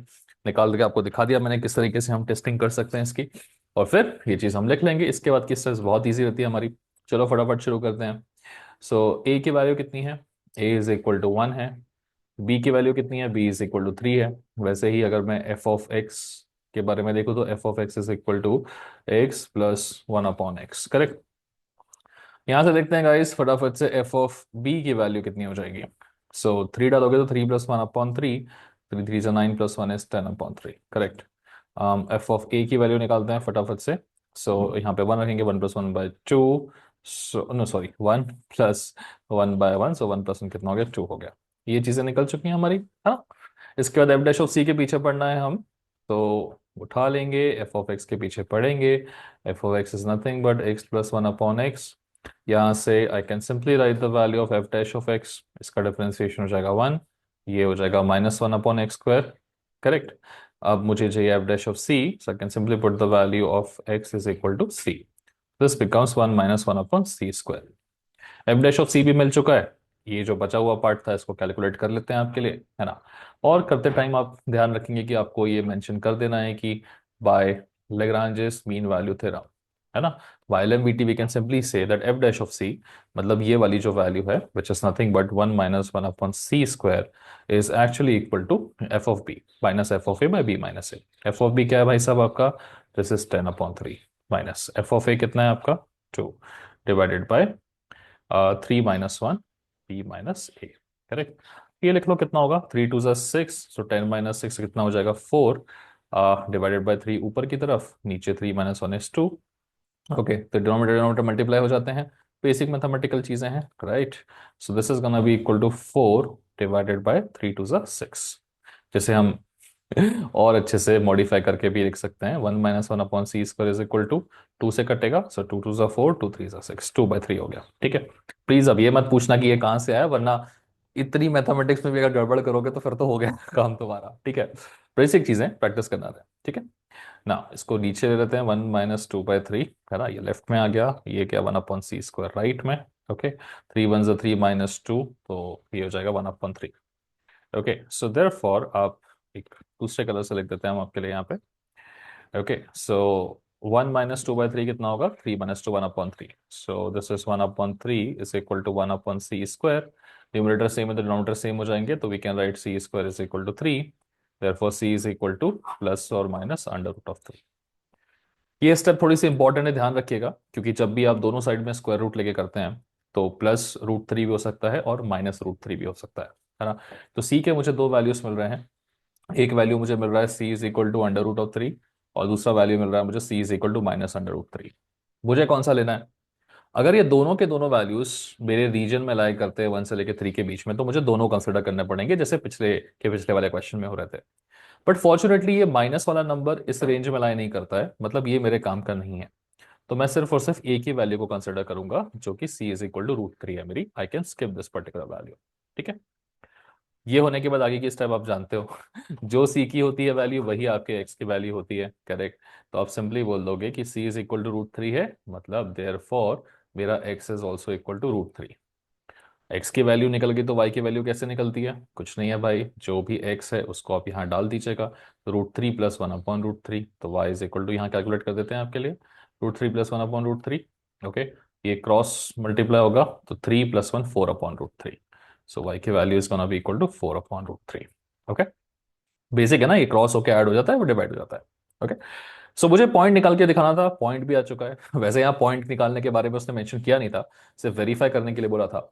But थोड़ी सी अपनी आदत हो गई है हर चीज को एंड तक सॉल्व करने की, तो आप एंड तक ही किया करो। ठीक है ना, बीच में छोड़ा बड़ा मत करो, बिकॉज अगर वो 4-5 नंबर में क्वेश्चन देगा तो पूरा अच्छे से ही देगा आपके लिए। Okay, so this is something which is important and we have to care about. Okay, चलो, ये क्वेश्चन बहुत आसानी से बहुत कम समय में सॉल्व हो गया, क्योंकि थोड़ा सा स्पीड अप करने की हमने कोशिश की थी। इसके आगे के क्वेश्चन भी बहुत ज्यादा इजी होने वाले हैं। ठीक है, आ रहे हैं हमारे कुछ अच्छे वाले क्वेश्चंस। ये जो अच्छे वाले क्वेश्चंस है ना, इनको देख के लोगों को बहुत ज्यादा डर लगता है कि यार ये कैसे होंगे क्वेश्चंस, हमें कुछ रटना पड़ेगा क्या? कुछ रटना नहीं पड़ता बॉस, देखो करके दिखाता हूँ। इस वाले क्वेश्चन से शुरुआत करते हैं। नाउ द प्रॉब्लम इज कि ट्रेडिशनली हम अब तक जो भी क्वेश्चन सॉल्व कर रहे थे, वहां पे हमें f(x) is equal to something, कुछ ना कुछ फंक्शन गिवन होता था। जैसे अगर आप पिछले क्वेश्चन की बात करोगे, f(x) is equal to x + 1/x given था। उठा के जाओ पीछे, f(x) या y is equal to something given था। तो मुझे फंक्शन हर बार हर क्वेश्चन में गिवन होता था। अब जो मैं क्वेश्चन करने वाला हूं उसमें मुझे f(x) is equal to something ऐसा करके फ्रैक्शन नहीं गिवन है, या फिर फंक्शन नहीं गिवन है। ओके, सो मुझे फंक्शन गिवन नहीं है, मुझे डायरेक्टली बोल दिया कि भाई ये ऐसा ऐसा होता है, ऐसा करके दिखा दो। तो जब भी मुझे फंक्शन गिवन नहीं होता है, तो मुझे सबसे पहले अपना फंक्शन बनाना पड़ता है। फंक्शन कैसे बनाएंगे? जो भी यहाँ सेंट्रल में वैल्यू दिख रही है ना, इसी से फंक्शन बन जाता है। जैसे इस क्वेश्चन को सॉल्व करने के लिए आपको जो फंक्शन एज्यूम करना रहेगा वो रहेगा f(x) is equal to log x। कैसे पता आपको log x यूज करना रहेगा? क्योंकि log के बारे में, log ही एकमात्र फंक्शन दिख रहा है पूरे में, तो log x को लेके ही काम पड़ेगा आपका। इसी तरह से जो आपका अगला वाला क्वेश्चन है, अगर आप उस वाले को देखें, अब यहाँ पे log दिख रहा है क्या? नहीं दिख रहा है, यहाँ पे tan इनवर्स ऑफ समथिंग दिख रहा है। मतलब इस क्वेश्चन को जब आप सॉल्व करने जाओगे तो आप बोलोगे कि यार मुझे f(x) is equal to tan inverse of x इस फंक्शन को लेके सॉल्व करना पड़ेगा। और एक क्वेश्चन देखते हैं, नेक्स्ट वाला देखो, ये वाला फंक्शन किसके बारे में बात कर रहा है? साइन इनवर्स के बारे में बात कर रहा है। अगर ये साइन इनवर्स के बारे में बात कर रहा है, इसका मतलब साफ है कि मुझे अब अगर इस क्वेश्चन को सॉल्व करना है, तो मुझे f(x) is equal to sine inverse of x इस तरीके से एक फंक्शन लेके सॉल्व करना पड़ेगा। ठीक है, तो जब आपके सामने इस टाइप के क्वेश्चन आते हैं जहां पे डायरेक्टली वो शो दैट करने के लिए बोल देता है, तो आपको इस तरीके से फंक्शन नहीं गिवन होता है। तो आप अगर फंक्शन निकालना सीख जाओगे तो क्वेश्चन आपके लिए आसान हो जाता है। ठीक है, राइट। सो फंक्शंस तीनों के मिल चुके हैं हमको, फंक्शन मिल जाएंगे तो क्वेश्चन भी हम कर लेंगे। इसके पहले तक हर क्वेश्चन में फंक्शन दिखता था, इनमें फंक्शन नहीं दिख रहा था, अब हमने फंक्शन देखना शुरू कर लिया। ठीक है, इरेज करते हैं पूरा। ओके, और शुरुआत करते हैं इस पर्टिकुलर क्वेश्चन से, देखें कैसे होगा। जैसे ही हम अपने फंक्शन को लिख लेंगे हम इस तरीके से, है ना। इस क्वेश्चन की शुरुआत भी हमें थोड़ी सी अलग करनी पड़ेगी।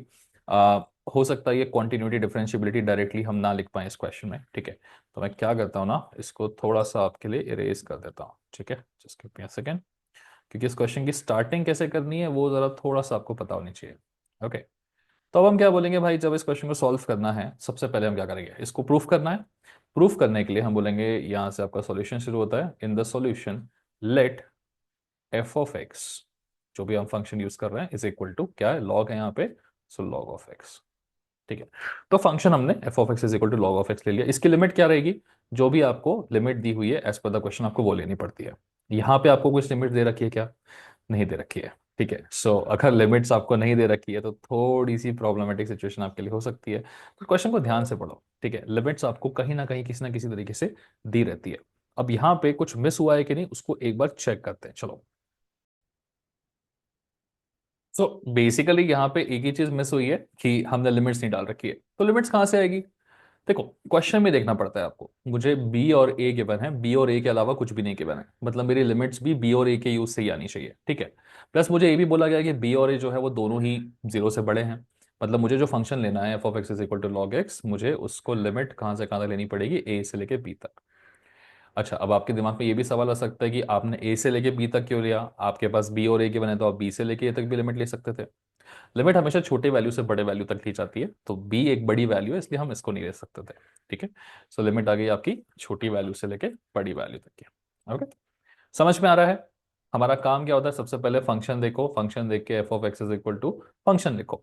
लिमिट डालनी पड़ेगी, तो सिर्फ ए और बी अवेलेबल है, इसमें से ए छोटा है बी बड़ा है, तो ए से लेके बी तक का हमने लिख दिया उसका लिमिट। एक बार फंक्शन लिख लिया फिर हमारे सारे स्टेप्स वापस से चालू होते हैं। ठीक है, तो हमें फंक्शन की क्वांटिन्यूटी चेक करनी पड़ेगी, कहां से कहां तक चेक करनी पड़ेगी, क्लोज्ड ए कॉमा बी में।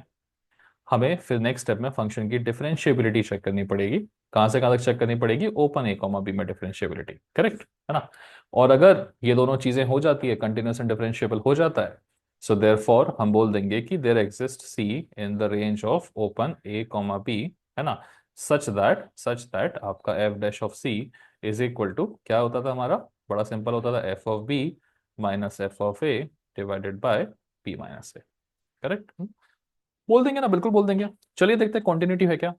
मेरा फंक्शन है लॉग फंक्शन, लॉग फंक्शन हमेशा कंटिन्यूस होता है क्या, हाँ जी, लॉग फंक्शन हमेशा कंटिन्यूस होता है, सिवाय एक पॉइंट के X is equal to zero, क्योंकि X is equal to zero पे ये बन जाता है लॉग जीरो, और लॉग जीरो की वैल्यू क्या होती है, नॉट डिफाइंड। ठीक है, नॉट डिफाइंड मतलब वही हमारा वन अपॉन जीरो वाला, तो वन अपॉन जीरो भी नॉट डिफाइंड होता है, लॉग जीरो भी वैसे नॉट डिफाइंड ही होता है। ठीक है, तो सिर्फ x is equal to zero पे लॉग जीरो नॉट डिफाइंड होता है। ओके, बाकी सब जगह मस्त चलता है लॉग। ठीक है, हाँ, नेगेटिव वैल्यूज के लिए भी लॉग नॉट डिफाइंड होता है, लॉग हमेशा पॉजिटिव वैल्यूज के लिए ही एग्जिस्ट करता है। ओके ठीक है, आई थिंक आपको क्लियर हो गया चीजें, अगर वैल्यू जीरो से बड़ी है तो ही लॉग डिफाइंड होता है। तो मेरी जो वैल्यूज है ए से लेके बी तक है, ऑब्वियसली ये दोनों जीरो से बड़ी है, हमें मेंशन किया हुआ है। ठीक है, मतलब जो हम रेंज देख रहे हैं उसमें लॉग मेरा डिफाइंड है, एग्जिस्ट कर सकता है। हम जैसे ही देखेंगे वैसे ही तुरंत बोल देंगे कि भाई हमारा फंक्शन जो है वो कॉन्टिन्यूस भी है, डिफरेंशिएबल भी है। डिफरेंशिएबिलिटी का डाउट आ रहा है तो फटाक से डिफरेंशिएट करो, लॉग एक्स का डिफरेंशिएशन होता है one upon x, x is equal to zero पे नॉट डिफाइंड होगा, हम ए और बी में खेल रहे हैं, यहाँ पे जीरो आते ही नहीं है, डिफरेंशिएबल भी है। ठीक है ना। तो आप क्या करोगे, आप सिंपली लिख दोगे डायरेक्टली कि लॉग एक्स जो मेरा फंक्शन है वो कंटिन्यूस भी है, वो डिफरेंशिएबल भी है ना। ओके, बिकॉज ए से लेके बी तक के बीच में कहीं जीरो नहीं आता है।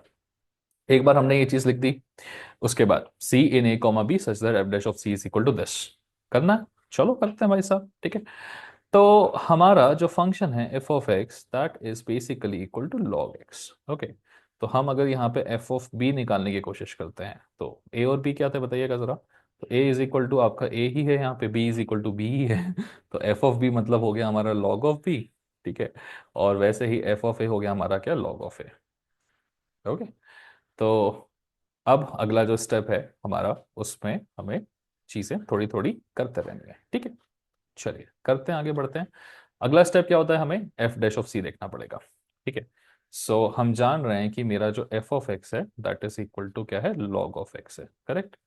तो एफ डैश ऑफ एक्स की वैल्यू कितनी हो जाएगी, लॉग एक्स का डिफरेंशिएशन होता है वन अपॉन एक्स, मैं ढूंढ रहा हूँ एफ डैश ऑफ सी को। एफ डैश ऑफ सी क्या होता है, 1/c। ओके, वही चीज हो रही है जो पहले होती थी कि हमने कॉन्टिन्यूटी देखनी है, हमने डिफरेंशिएबिलिटी देखनी है, और फिर ये दोनों हो गया तो हमें ये स्टेटमेंट लिख देना है। ये स्टेटमेंट लिखने के बाद हम इन लोगों की वैल्यूज भी ढूंढ लेते हैं और एफ डैश ऑफ सी की वैल्यू भी ढूंढ लेते हैं। तो ये दोनों जैसे ही मिल जाता है फिर हम आगे बढ़ सकते हैं। ठीक है, आगे बढ़ेंगे, हम क्या बोलेंगे, बाय मेरा Lagrange's mean value theorem. Okay, by मेरा लेग्रांजेस मीन वैल्यू थ्योरम क्या बोल सकते हैं कि ये चीज इसके बराबर है। तो ये चीज क्या है, F dash of c, this is equal to 1/c। ठीक है, ये किसके बराबर है, इसके बराबर है। What is F of B, F of B is log b. ठीक है, so this is log b minus F of A is nothing but your log a. So log b minus log a divided by क्या है, B minus A. Okay, चलो। सो यहां तक के step में आपको कोई दिक्कत नहीं आएगी। जैसे हम पुराने क्वेश्चंस में करते रहते थे वैसे ही हमें नए क्वेश्चन में इस वैरायटी पे भी वही करना है। एक बार हमने फंक्शन पहचाना, उसकी लिमिट डाली, ए से लेके बी तक। क्यों डाली, क्योंकि सिर्फ ए और बी ही दिख रहा था क्वेश्चन में, और ए छोटा था बी बड़ा था, ए से बी की लिमिट डाल दी। अब इस फंक्शन को स्टेप बाय स्टेप वही क्वांटिटी डिफरेंशिएबिलिटी करके हमने दिखाया। एफ डैश ऑफ सी लिख लिया, इसका f of B minus F of A by ये भी लिख लिया। तो मुझे ये चीज मिल गई। और ये जो चीज मुझे अभी भी मिली है ना, यही मेरी एक पूरे क्वेश्चन की सबसे इंपॉर्टेंट चीज है जो मुझे बहुत काम आने वाली है। सो इसको मैं उठा के रख लूंगा साइड में। ठीक है, क्योंकि जैसे ही मैं इसको साइड में उठा के रख लेता हूं मेरा काफी सारा काम जो है वो अब होने पे आ जाता है। ठीक है, चलिए साइड में रख लिया। जो कुछ मैंने यहाँ पे लिखा हुआ है मैं थोड़ा ज़रा इन्हें इरेज कर लेता हूँ अब, क्योंकि अब ये सब मेरे काम का नहीं है। इन सब की हेल्प से मैंने ये रिजल्ट निकाल लिया है। ठीक है, चलिए अब जो चीज़ मेरे काम की है उसको लिखना शुरू करते हैं और फिर आगे बढ़ के उसी को सॉल्व करना शुरू करते हैं। तो क्या चीज़ है मेरे काम की, मेरे काम की चीज़ बड़ी सिंपल सी है। मुझे आपको एज पर द क्वेश्चन ये चीज़ प्रूव करके दिखाना है। करेक्ट है ना। तो इसको हम कैसे प्रूफ करके दिखाएंगे। अभी तक एलएमबीटी का यूज करके हमने नॉर्मल प्रोसेस मान के ये चीज तो लिख ली है, बट इसके अलावा आगे यहाँ पे कैसे जाएंगे। तो इसके आगे यहाँ पे स्टेप जाने का तरीका बड़ा सिंपल होता है। आप इसको उठाओगे, ये जो इन्फॉर्मेशन है, जीरो लेस देन ए लेस देन बी, आप इस इन्फॉर्मेशन को उठाओगे। उठा लो, इस इन्फॉर्मेशन को लिख लो यहाँ पे। आप सिंपली क्या लिख सकते हो, zero is less than a which is less than b. Correct. अब इस इन्फॉर्मेशन को आप बहुत अच्छे से स्मार्ट तरीके से यूज कर सकते हो। ठीक है, ये इन्फॉर्मेशन आपको क्या बताती थी कि लॉग के बारे में। इसके अलावा और एक इन्फॉर्मेशन थी, आप बोलोगे सर ये वाली इन्फॉर्मेशन है, इसको भी तो यूज कर सकते हैं, इसको भी यूज कर सकते हैं। ये मुझे ज्यादा बेटर इन्फॉर्मेशन लग रही है यूज करने के लिए। क्यों लग रही है, क्योंकि ये इन्फॉर्मेशन तो सिर्फ बताती थी कि मुझे जीरो मतलब ए क्या है बी क्या है, मतलब ए जीरो से बड़ा है या बी जीरो से बड़ा है। ठीक है, लेकिन ये इन्फॉर्मेशन मुझे क्या बताती है, ये इन्फॉर्मेशन मुझे बताती है कि एक सी एग्जिस्ट करता है ए से लेके बी के बीच में। याद आ रहा है, यहाँ पे हमने लिखा था, राइट, हर बार लिखते थे हम कि अगर L M V T satisfy होती है तो एक सी एग्जिस्ट करता है ए से लेके बी के बीच में, such that F dash of C is equal to F of B minus F of A divided by B minus A. Correct. तो सी ए और बी के बीच में एग्जिस्ट करता है, ये वो इन्फॉर्मेशन है। तो हम उसको यूज करेंगे। समझ में आया, समझ में आया। नहीं आया होगा तो थोड़ी राम कहानी जो मैंने सुनाई है उसको भूल जाओ। ठीक है, भूल जाओ और सिर्फ इतना ध्यान रखो कि, सॉरी, कि जैसे ही सॉरी, जैसे ही आप यहां तक का काम कर लेते हो तो आप सीधा एक स्टेप लिखोगे कि सी मेरा ए और बी के बीच में बिलोंग करता है। क्योंकि मेरा सी ए और बी के बीच में बिलोंग करता है तो मैं लिख लूंगा कि ए और बी के बीच में सी होता है। मतलब सी ए से बड़ा है और सी बी से छोटा है। ओके, अब यहां से आगे कहानी बनती है। मैं सी के बारे में इंफॉर्मेशन जानता हूं कि नहीं, मैं वन अपॉन सी के बारे में इंफॉर्मेशन जानता हूं। तो मैं यहां से वन अपॉन सी बनाने की कोशिश करूंगा। कैसे कर सकते हैं, रेसिप्रोकल ले लो, वन अपॉन सी करना है तो इसका रेसिप्रोकल करेंगे तो ये हो जाएगा वन अपॉन ए। इसका रेसिप्रोकल करेंगे तो ये हो जाएगा वन अपॉन सी। इसका रेसिप्रोकल करेंगे तो ये हो जाएगा वन अपॉन बी। एक चीज ध्यान में रखने वाली ये है कि जब भी आप रेसिप्रोकल करते हो तो आपकी इनइक्वालिटीज चेंज होती है, तो जो लेस देन वाली है वो सब ग्रेटर देन बन जाती है। इंपॉर्टेंट चीज है, जब भी आप रेसिप्रोकल करते हो तो इनइक्वालिटी चेंज होती है। ठीक है, ये लिखने के बाद वन अपॉन सी को आप जानते हो तो वन अपॉन सी की जगह आप ये पूरा लिख सकते थे, तो आप लिख देंगे। ये बनेगा one upon A greater than one upon C की जगह ये आ जाएगा। क्या चीज है ये, this is log of P minus log of A divided by B minus A. ठीक है, greater than one upon B. ठीक है, अब आगे, अब आप देखो कितना आसान हो जाता है चीजें। आप इस पूरे इक्वेशन को बी माइनस ए से मल्टीप्लाई कर दीजिए। तो यहां पर भी बी माइनस ए से मल्टीप्लाई होगा, यहां पर भी होगा, यहां पर भी होगा। तो जब यहां पर होगा बी माइनस ए से मल्टीप्लाई तो ये क्या बनेगा, ये बनेगा b minus A divided by a. Correct. यहाँ पर जब b माइनस ए से मल्टीप्लाई होगा तो वो b माइनस ए यहाँ का कट जाएगा, तो यहाँ पे सिर्फ और सिर्फ क्या बचेगा, log of b minus log of a। ठीक है, सो ये बचेगा आपका log of b minus log of a greater then, यहाँ पर भी जब b माइनस ए से मल्टीप्लाई होगा ना, पूरे इसको मल्टीप्लाई कर रहे हैं, तो ये भी क्या बनेगा आपका b minus A divided by b बचेगा। ठीक है, log of b minus log of a को आप log of b by a लिख सकते हैं। ओके, ठीक है, चलो अब फिलहाल इस इंफॉर्मेशन का उतना काम है नहीं हमारे पास में। ठीक है, और जगह हमारे पास में पड़ रही थी कम, तो हमने इसको ऊपर लेके चले जाना है। ठीक है ना, और चीज़ों को लिखना शुरू कर देना है।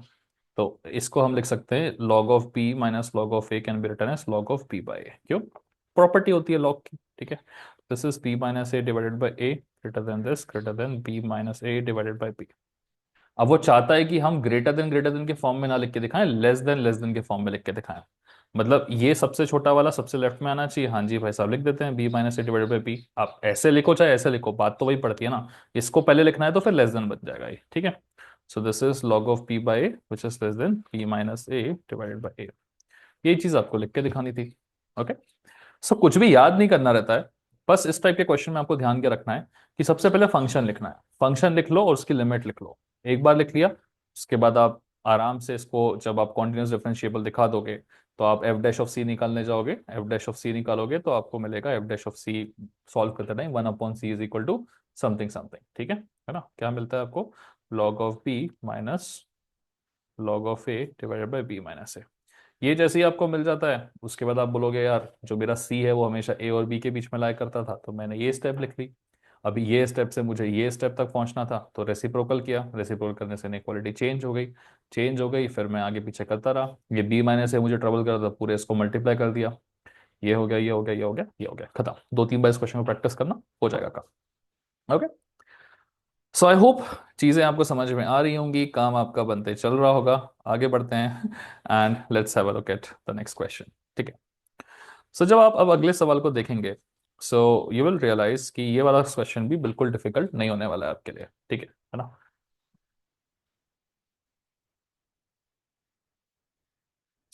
यहाँ पर भी आप जब स्टार्ट करेंगे तो आप बोलोगे यार मुझे इन सब चीज़ों की जरूरत नहीं है, ये जो कॉन्टिन्यूस डिफरेंशिएबिलिटी वगैरह लिखा हुआ है। ठीक है, क्योंकि मेरे पास तो अभी फंक्शन ही नहीं है। क्योंकि मेरे पास अभी फंक्शन ही नहीं है, तो मेरा काम क्या है, पहले मैं फंक्शन तो बताऊं, उसके बाद लगाऊंगा अपनी कॉन्टिन्यूटी डिफरेंशिएबिलिटी मुझे जो भी लगानी है। करेक्ट। सो क्या, सो आप क्वेश्चन कैसे कंटिन्यू करेंगे, आप बोलोगे यार टेन इनवर्स की बात हो रही है, सो हम लिखेंगे कि let the function that we are using is equal to tan inverse of x। Okay, अब मुझे इंटरवल भी बताना पड़ेगा। मुझे सिर्फ h दिख रहा है, h के अलावा कुछ भी नहीं दिख रहा है। अगर मुझे पिछले वाले में a और b दोनों दिख रहे थे और a छोटा था तो मैंने a से b तक की लिमिट लगा दी थी, इस बार मुझे सिर्फ h दिख रहा है और कुछ नहीं दिख रहा है। मुझे उसने बोला कि यार h जीरो नहीं हो सकता, h is greater than zero. ठीक है ना, तो h अगर जीरो से बड़ा है और कुछ मुझे नहीं दिख रहा है, तो मैं जीरो से लेकर h तक की लिमिट लगा देता हूँ, क्या दिक्कत है। ठीक है, जब कुछ नहीं भी होता है तो हम बोल सकते हैं कि भैया अगर कोई और नहीं है आपके साथ में तो जीरो आपका साथ हमेशा देगा, है ना। तो जब अगर एक ही वेरिएबल दिख रहा हो, कुछ और नहीं दिख रहा हो, तो आप जीरो ले लो, एक जीरो से लेकर h तक। अच्छा, h से लेकर जीरो तक क्यों नहीं किया, आप तो बोल सकते थे भैया ऐसी भी लिमिट लगा लो। जो बड़ा वैल्यू होता है वो हमेशा राइट में आता है, उसने बोला h जीरो से बड़ा है तो आप जीरो से लेकर h तक की लेंगे। ठीक है, चलिए ये चीज आपने देख ली। इसके बाद स्टेप्स हमारे क्लियर है कि फंक्शन मेरे पास है तो फंक्शन की आप कंटिन्यूटी बताइए जीरो से लेकर एच तक के बीच में। फंक्शन की आप डिफरेंशिएबिलिटी बताइए ओपन जीरो से लेकर एच तक के बीच में। ये दोनों अगर आप बता देते हैं तो हम लिख पाएंगे कि there exist C in open A comma sorry open zero comma H, है ना, सच दैट आपका F dash of C is equal to F of P minus F of A divided by P minus A. Correct, basic logic, simple trick, है ना। चलो बढ़े जाते हैं। Tan inverse वाला फंक्शन है, टेन इनवर्स वाला फंक्शन जो है वो हमेशा आप देखोगे कॉन्टिन्यूस होता है, ये कभी भी ये वो उसमें नहीं जाता है, आपके नॉन कंटिन्यूटी में नहीं जाता है। ठीक है, इसका अगर आप डिफरेंशिएशन करके भी चेक करना चाहते हो, इसका डिफरेंशिएशन क्या होता है, 1/1 प्लस एक्स स्क्वायर। तो एक्स की किसी भी वैल्यू के लिए ये चीज़ 1/0 नहीं बन सकती। एक्स इज इक्वल टू -1 पे भी ये स्क्वायर होकर +1 हो जाएगा, जीरो पे भी नहीं होगा, तो ये कभी भी नॉन डिफरेंशिएबल नहीं बन सकता। ठीक है, तो फंक्शन ऑलवेज डिफरेंशिएबल है। हो सकता है ना कभी कभी टेन इनवर्स में आपको समझ में नहीं आ रही हो कंटिन्यूटी डिफरेंशिएबिलिटी।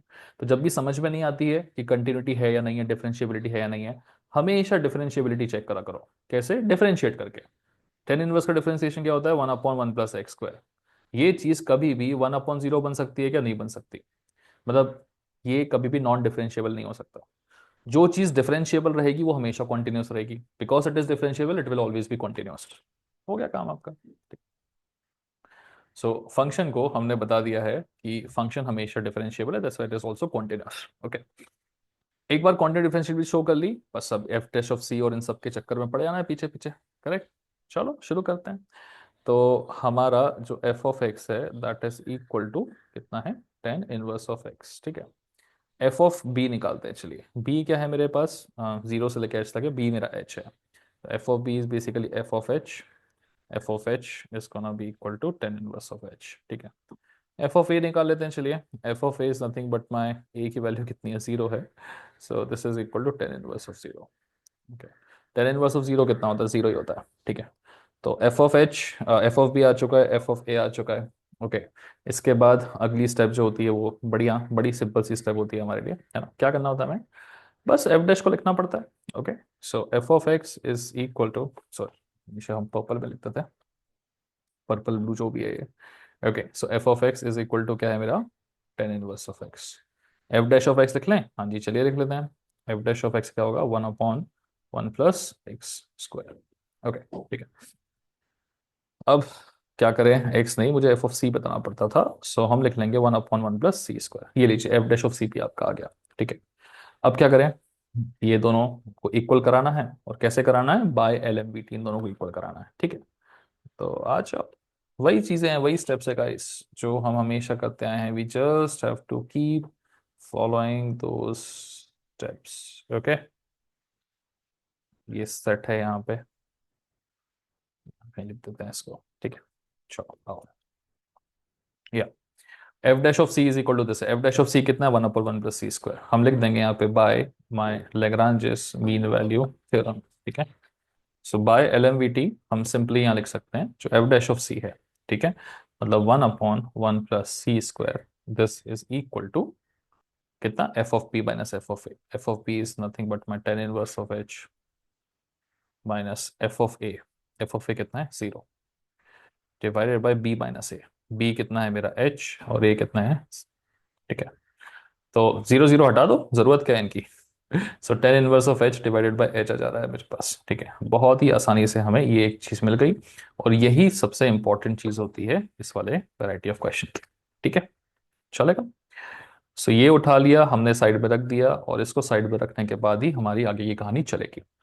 तो ये तो पुराने स्टेप्स हैं, हम हर जगह से इसको करते आए थे। अब इन सबको जरा हटा देते हैं, एज सच उतने काम का है नहीं मुझे। ठीक है। ओके, वी है student testing on WhatsApp. Okay, हाँ, सो बाय द वे, वैसे व्हाट्सएप व्हाट्सएप नंबर मेरा दिया रहता है इधर ग्रुप्स ग्रुप्स में, कोई से टेक्स्ट ही कर रहा था तो तुम लोग भी, लिंक अवेलेबल है वहाँ पे, ग्रुप ज्वाइन कर सकते हो आके। Okay, also it's more important to understand कि आप चैनल को सब्सक्राइब करें और प्लीज लाइक करें, बिकॉज बहुत मेहनत से सारी चीजें हम बना रहे हैं। ओके, बोर हो रहा हो थोड़ा सा, 1.5 इसमें आप इसे चला सकते हैं। चलो आगे बढ़ते हैं। यहाँ पे आपका ये मोमेंट हो चुका है खत्म। Okay, 1/1 + c² is equal to tan inverse of h by h आपका आ चुका है। ठीक है। अब देखो, वही चीज करनी है जो हम पहले भी कर रहे थे। क्या चीज? कि हमारा जो सी होता है वो जीरो से लेके एच के बीच में लाया करता है हमेशा। पिछले वाले में भी सी जो था वो ए से लेके बी के बीच में लाया कर रहा था, उसी चीज को आपको लिख देना है। ठीक है, कि हमारा जो सी होता है वो किसके बीच में लाया करता है? जीरो से लेके एच के बीच में लाया करता है। लिख दो। ठीक है, उसके बाद इस सी को ये बनाने की कोशिश करो। जैसे पिछले बार हम 1/c बनाने की कोशिश कर रहे थे तो हमने रेसिप्रोकल लेके चेंज किया था। इस बार हमें सी को 1/1 + c² बनाने की कोशिश करनी है। ठीक है, तो चलो कोशिश करते हैं। तो सी का पहले क्या करें? c² बनाते हैं। तो अगर जीरो ये चीज है तो पूरा इसको स्क्वायर कर दो, सबको स्क्वायर कर देंगे तो ये बन जाएगा आपका 0² is less then c² which is less then h²। ठीक है, अब क्या करें? c² क्या? तो 1 + c² बनाते हैं इसका, तो सब में 1 + 1 + कर देंगे, तो 1 + 0² is less then 1 + c² which is less then 1 + h²। ठीक है, तो c का हम 1/1 + c² बना रहे हैं, तो पहले c² बनाया, फिर 1 + c² बनाया। अब रेसिप्रोकल कर देंगे, तो ये हो जाएगा reciprocal, this becomes 1/1 this becomes 1/1 plus c square, this becomes 1/1 plus h square. और हमने देखा था जब भी हम रेसिप्रोकल करते हैं तो आपकी इनइक्वालिटी चेंज होती है, तो ये ग्रेटर देन बनेगा, ये भी ग्रेटर देन बनेगा, ठीक है। एज पर द क्वेश्चन उसको थोड़ा सा लेस देन में लिखना पसंद है, ठीक है। हमने इसको जरा ग्रेटर देन में लिखा है, तो हम भी जरा इसको अपने लेस देन में लिख लेते हैं। कैसे लिखें, कुछ नहीं है, सबसे छोटा वाला जो है वो सबसे लेफ्ट में आ जाएगा राइट, ठीक है। तो यहाँ आपको लिख के दिखा देते हैं, सबसे छोटा वाला 1/1 प्लस एच स्क्वायर है, बीच वाला तो बीच में रहेगा 1/1 प्लस सी स्क्वायर, और लास्ट वाला क्या है 1, ठीक है। ये लिख लिया हमने एज पर जो हमें रिक्वायरमेंट थी।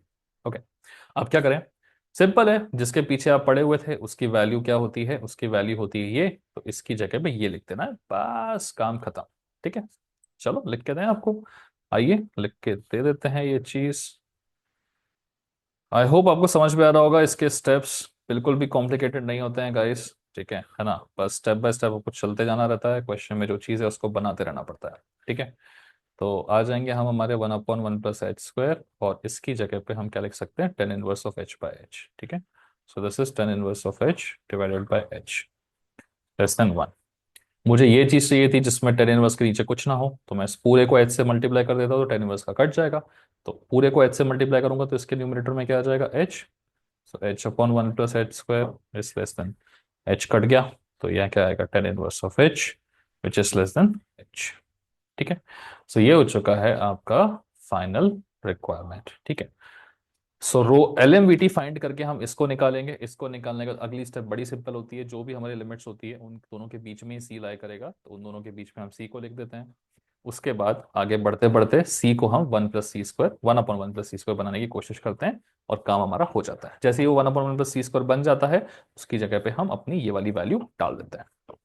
ओके, सो लेंथी जरूर लगती है ये सब चीजें पढ़ने में, बट एक बार आप सीख जाओ ना, बड़ी आसान चीजें होती हैं। आपके पास ये वाला क्वेश्चन और है, ठीक है, ये भी आपको करके दिखा देता हूँ, है ना। सो बड़ा ही सिंपल सा क्वेश्चन है, कुछ ज्यादा कॉम्प्लिकेशन है नहीं इसमें भी, ठीक है। थोड़ा स्पीड अप करेंगे, आप भी 1.5 में चला लीजिएगा। ओके, सो अगेन इसमें भी जैसा हम कह रहे थे कि स्टार्टिंग से ये सब चीजें नहीं लिखने की जरूरत है हमको। हमको सबसे पहला काम क्या करना पड़ेगा, हमको चाहिए भाई सबसे पहले फंक्शन, किस फंक्शन के साथ खेलना है, राइट। सो साइन इनवर्स की बात हो रही है, तो हम बोलेंगे कि let the function F of x जिसके साथ हमें खेलना है वो होगा हमारा साइन इनवर्स ऑफ एक्स। अच्छा, इंटरवल बता दीजिए सर। तो इंटरवल तो भाई ए और बी की बात हो रही है, तो इंटरवल भी मेरा ए से लेके बी के बीच में ही होगा। अच्छा, ए छोटा है बी बड़ा है, यहाँ पे मैंने लिखा नहीं है, लिखना भूल गया हूँ, लेकिन वो स्पेसिफाई कर देता है क्वेश्चन में कि यार ए छोटा है और बी बड़ा है, ठीक है, इस तरीके से। ओके, सो क्या ए से लेके बी तक के बीच में आपकी वैल्यूज है। ओह नो, वेट, अगर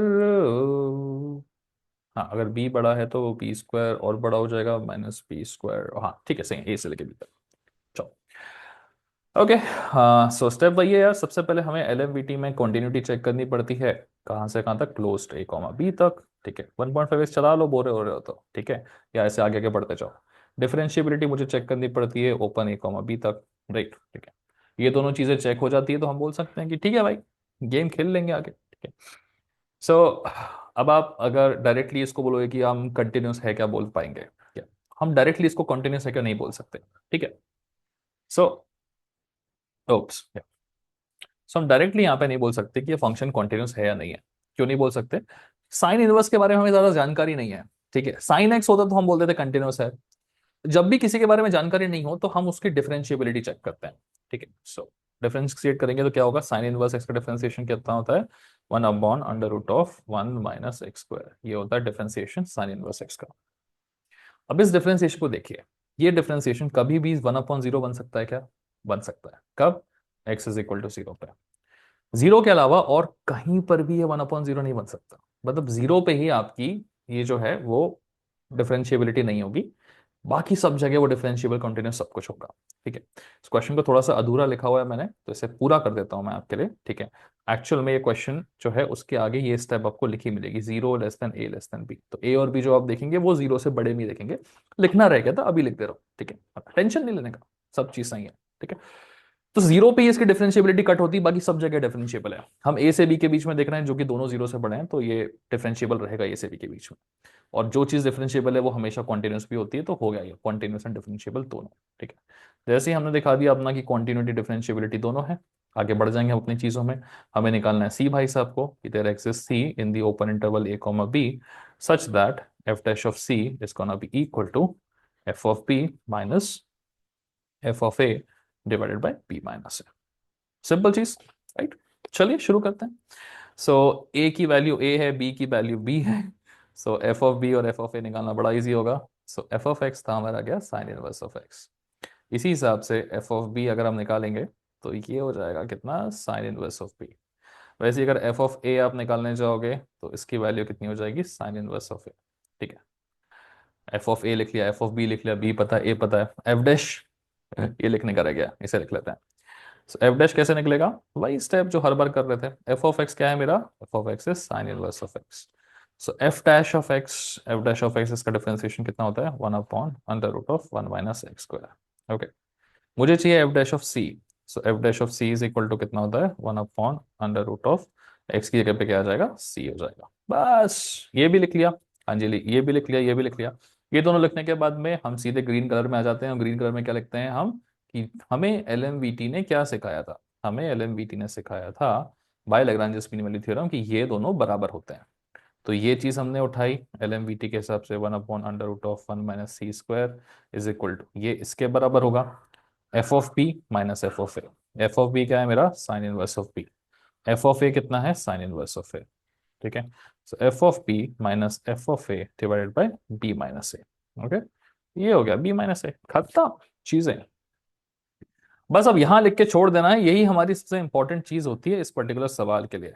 ठीक है ना, ये चीज हमारी हो गई, मतलब काफी हद तक का काम हमारा हो चुका है खत्म। ठीक है, उसके बाद तो वही खेल है जो हम हमारा हमेशा खेलते आए हैं, है ना, क्या खेल है, चलो दिखाते हैं। ओके, इस सबको पूरे को इरेज करेंगे, हमारे कोई काम का नहीं है। राइट, ठीक है, मतलब मैं इरेज कर रहा हूँ, तुम इरेज मत कर देना। Okay, just give me a second. ठीक है, ठीक है, ठीक है, हो गया, हो गया। सो वही लॉजिक, कौन सा लॉजिक, कि यार हम क्या कमेंट कर सकते हैं।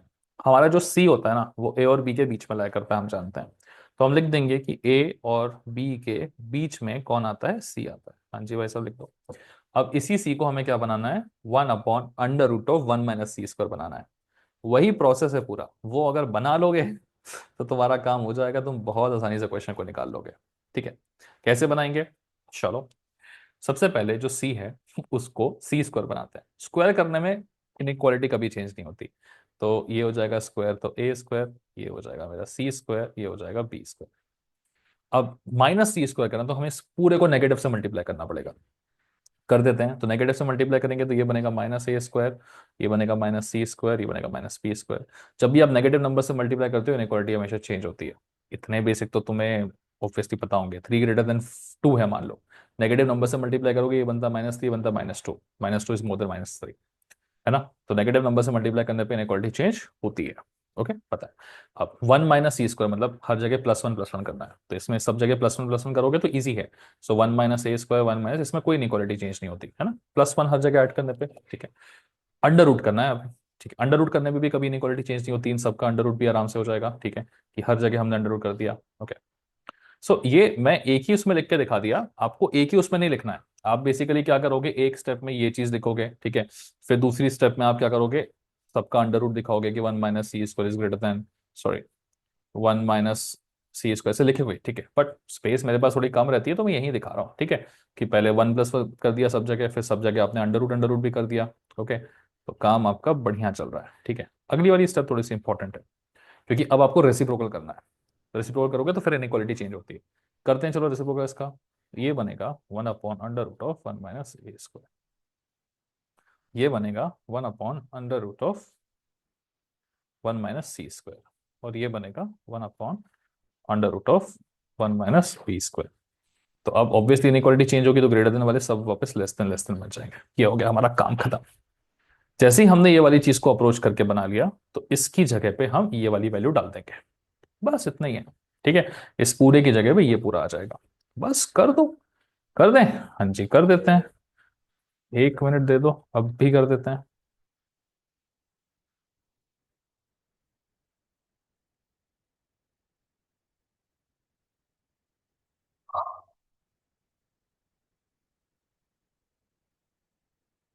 ओके, सो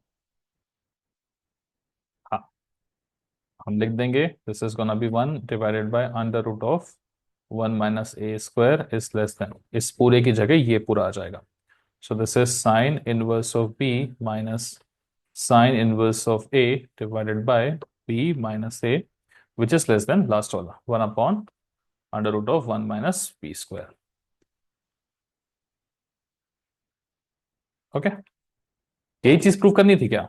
नहीं सर, ये b माइनस ए ऊपर आना चाहिए, तो इस पूरे इक्वेशन को b माइनस ए से मल्टीप्लाई करो, तो ये मल्टीप्लाई होकर क्या बनेगा? ये तो बहुत इजी हो गया, अब इसके बाद आ गया। सो b minus A divided by √of 1 - a²। Okay, सबसे मल्टीप्लाई हो रहा है तो डिनोमिनेटर से कट जाएगा, so this will only be remaining with sign inverse of b minus sign inverse of a। और ये वाला क्या बनेगा? सब जगह मल्टीप्लाई हो रहा है तो न्यूमरेटर में इसके भी b माइनस ए आ जाएगा। ओके, काम खत्म। सो आई होप आपको समझ में आ चुका होगा, बिल्कुल भी ज्यादा डिफिकल्टी होती नहीं है इन सब चीजों को करने में। सिंपल सा क्वेश्चन है, आसानी से सॉल्व किया जा सकता है। लोड लेने वाला कोई भी काम नहीं है इस लैग्रांज वाले एलएमबीटी में भी, ठीक है। चलो, ओके, सो आगे बढ़ते हैं और देखते हैं कुछ क्वेश्चन बचा है क्या। स्प्लिट फंक्शन बच रहा है तुम्हारे पास अभी भी करने के लिए, ठीक है। फ्रैंकली वीडियो ऑलरेडी काफी लंबी हो चुकी है, ठीक है, बट सीखना है तो सीखना है, राइट। सो सिंपल है, जैसा तुमने रोल्स मीन वैल्यू थ्योरम में किया था ना स्प्लिट फंक्शन का यूज करके, वही चीज तुम्हें यहां पर भी करनी होती है। तो स्प्लिट फंक्शन में चैलेंज क्या आता है?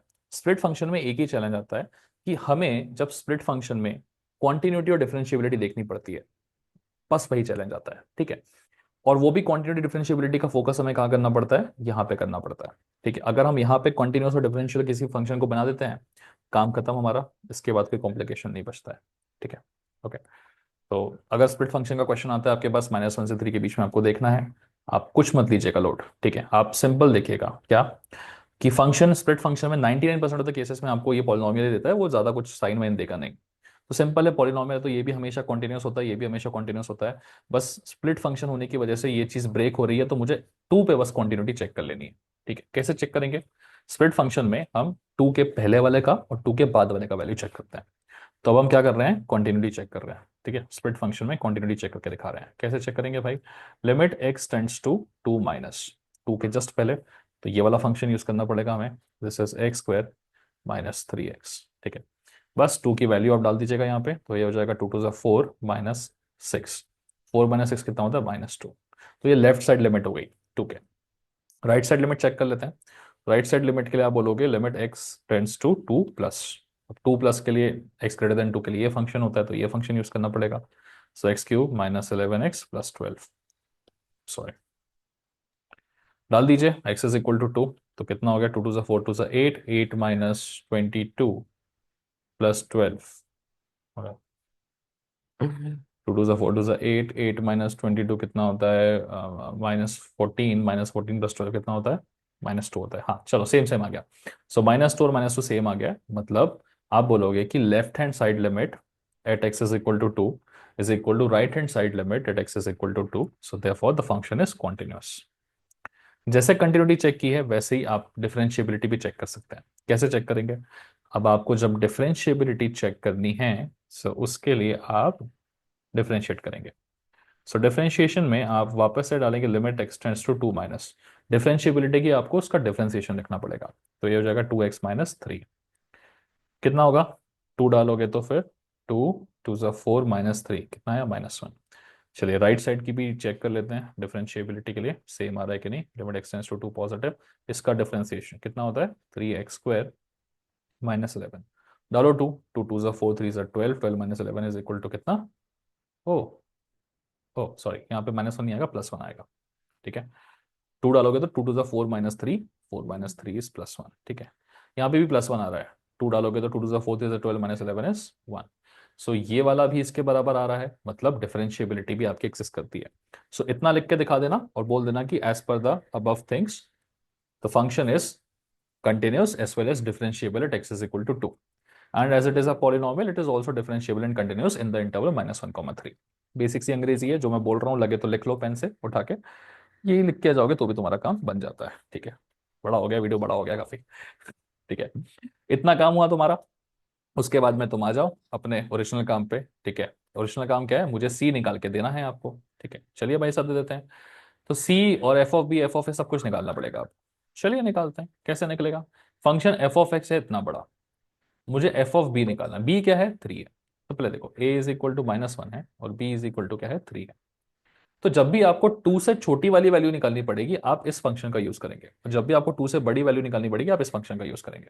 ठीक है, सो अगर मुझे एफ ऑफ बी निकालना है, मतलब मुझे एफ ऑफ 3 निकालना है, तो एफ ऑफ 3 मतलब 3 2 से बड़ी वैल्यू है, तो एफ ऑफ 3 के लिए मैं इस फंक्शन का यूज करूंगा। ठीक है, तो एफ ऑफ 3 निकालने के लिए मुझे इस फंक्शन का यूज करना पड़ेगा, तो एक्स की जगह पे मैं 3 डालूंगा। सो दिस इज 3 का होल क्यूब -11 इंटू 3 + 12। ठीक है, 3 3 9 3 27, 27 -33 कितना हो गया -6, -6 + 12 = 6। ये आ गया मेरा एफ ऑफ 3। वैसे ही अगर मुझे एफ ऑफ -1 निकालना है, ठीक है, which is nothing but F of A. ठीक है, एफ ऑफ बी है ना ये, एफ ऑफ -1 निकालना है, तो अब क्योंकि मैं 2 से छोटी वैल्यू निकाल रहा हूँ ना, -1 2 से छोटा है, तो मुझे ये फंक्शन यूज करना पड़ेगा। सो -1 का होल स्क्वायर -3 इंटू -1 कितना हुआ ये, वाह, 1 + 3 = 4। ठीक है, तो आपका जो एफ ऑफ ए है उसकी वैल्यू 4 है, आपका जो एफ ऑफ बी है उसकी वैल्यू 6 है। एफ ऑफ ए आ गया, एफ ऑफ बी आ गया, तो ये काम भी हो जाएगा मेरा। ये बच रहा है एफ डैश ऑफ सी निकालने का, चलो उसे भी निकाल देते हैं फटाफट से। सब सिंपली बोलते थे आप एफ ऑफ एक्स निकालेंगे। ओके, है ना। अब यहाँ पे प्रॉब्लम क्या होती है ना कि यार सी किस तरीके से निकालें, वो उसमें थोड़ा सा इश्यू हो जाता है ना। सो सिंपल है, आप यहाँ पे इसको एज इट इज रखेंगे। ठीक है, पहले आप क्या करें, आप F of B minus F of A by B minus A ये वैल्यू निकाल लो। ये स्प्लिट फंक्शन में थोड़ा इश्यू होता है। ठीक है, निकालो जरा कितनी आ रही है देखते हैं आपके लिए। ठीक है, तो अगर मैं F of B minus F of A divided by B minus A की वैल्यू निकालता हूँ, तो ये कितनी आती है, F of B is equal to 6 minus F of A is equal to 4 divided by B minus A मतलब कितना, 3 -1। सो ये कितना हुआ, 6 -4 is equal to 2 divided by 3 + 1 is equal to 4, मतलब 1/2। तो F of B minus F of A by B minus A कितना है, 1/2 आया है। इसको हमें F dash of X C से इक्वेट करना है। तो अब सवाल आता है कि यार एफ ऑफ एक्स आप लोगे क्या, क्योंकि एफ ऑफ एक्स लोगे तभी तो आप एफ डैश ऑफ एक्स निकालोगे, और एफ डैश ऑफ एक्स निकालोगे तभी तो एफ डैश ऑफ सी निकालोगे। यही तो हम करते थे हर बार, राइट, है ना। तो एफ ऑफ एक्स अगर ये लोगे तो एफ डैश ऑफ एक्स और एफ डैश ऑफ सी अलग आएगा। एफ ऑफ एक्स अगर ये लोगे तो फिर अलग आएगा। तो लेना कौन सा, ऊपर वाला कि नीचे वाला, तो वो डिसाइड करेगी ये वैल्यू। ये जो वैल्यू आई है वो कहाँ पे लाई करती है, 1/2 है, वो 2 से छोटी वैल्यू है, यहाँ पे लाई करती है। तो मुझे ये लेना पड़ेगा, तो एफ ऑफ एक्स के लिए मैं ये लूंगा। तो कितना है ये, x² - 3x। तो एफ डैश ऑफ एक्स कितना हो जाएगा आपका, 2x - 3। तो एफ डैश ऑफ सी कितना हो जाएगा, 2c - 3। एफ डैश ऑफ सी मिल गया, हाँ जी मिल गया, 2c - 3। ये निकाल चुके ऑलरेडी, हाँ जी निकाल चुके। ठीक है, बस इन दोनों का भी इक्वेट कर देना है, काम तुम्हारा खत्म फिर। चलिए कर देते हैं आपके लिए इक्वेट दोनों को। So F dash of C था मेरा, therefore by Lagrange's mean value theorem, ऐसा लिखते हैं ना। ठीक है, so F dash of C which is nothing but 2c - 3 is equal to ये चीज विच इज इक्वल टू 1/2। ठीक है, सो 2c इज इक्वल टू 3 + 6 + 1 7/2 हो गया। ठीक है, therefore c is equal to कितना, 7/4। ओके, जो c की वैल्यू होती है वही आपके x की भी वैल्यू होती है। ओके, एक बार वो वैल्यू हो जाएगी तो फिर y की वैल्यू भी आप यहाँ से निकाल सकते हो। ठीक है, कैसे निकालोगे, चलो दिखाते हैं बिल्कुल दिखाते हैं। जो c की वैल्यू होती है वही आपके किसकी वैल्यू होती है, x की वैल्यू भी होती है। तो आप लिखोगे therefore x is also equal to 7/4। अभी 7/4 क्या है, आपका 2 से बड़ा है 2 से छोटा है, ऑब्वियसली 2 से छोटा है ना, क्योंकि 8/4 2 होता है ना। तो आप अगर y निकालना चाहते हो, ठीक है, तो y के लिए आप क्या यूज करोगे, ऊपर वाला फंक्शन। ठीक है, यहाँ पे आप 7/4 पुट करोगे, y की वैल्यू निकल जाएगी। आगे का और मैं ज्यादा करा नहीं रहा हूँ बिकॉज बैटरी भी कम है लैपटॉप की, टाइम भी बहुत हमने ऑलरेडी ले लिया। ठीक है, let's just not go into it. Okay,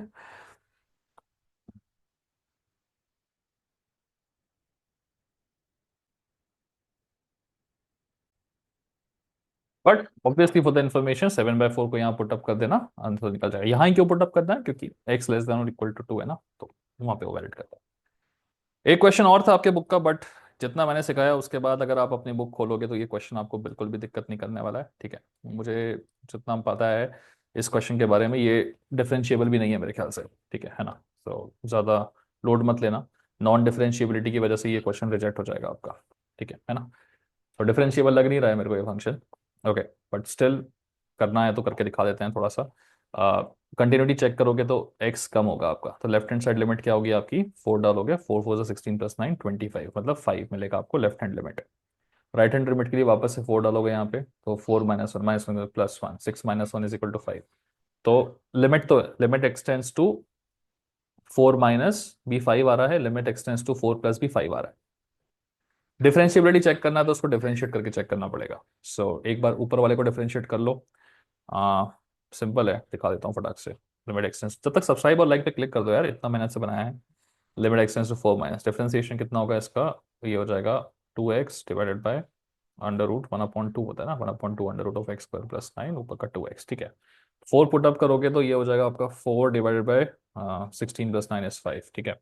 और अगर आप राइट साइड की लिमिट चेक करोगे, so limit x tends to 4 positive, ये हो जाएगा आपका माइनस टाइम्स ऑफ या 2 × x - 5, ठीक है। यहाँ पे x = 4 डालोगे तो ये होता है -1 × -2 = 2, ठीक है।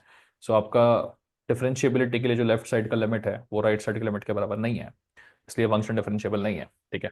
As it is not differentiable it can not be continuous, therefore LMVT is not verified, ठीक है।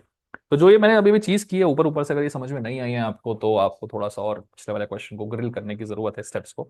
स्टेप लिख के नहीं दिखाया बिकॉज बहुत लेंदी हो गया था। लाइक सब्सक्राइब शेयर जरूर करें, एप्लीकेशन के लिए डिस्क्रिप्शन में सारे नोट्स वगैरह आपको वहाँ पे मिल जाएंगे। टेलीग्राम और व्हाट्सएप ग्रुप के लिंक्स भी वहाँ पर है, जाओ जाके वहाँ से चीजें उठा लो, ठीक है। लाइक सब्सक्राइब प्लीज कर देना यार, मेहनत लगती है यार, करो तो। Bye bye, take care guys.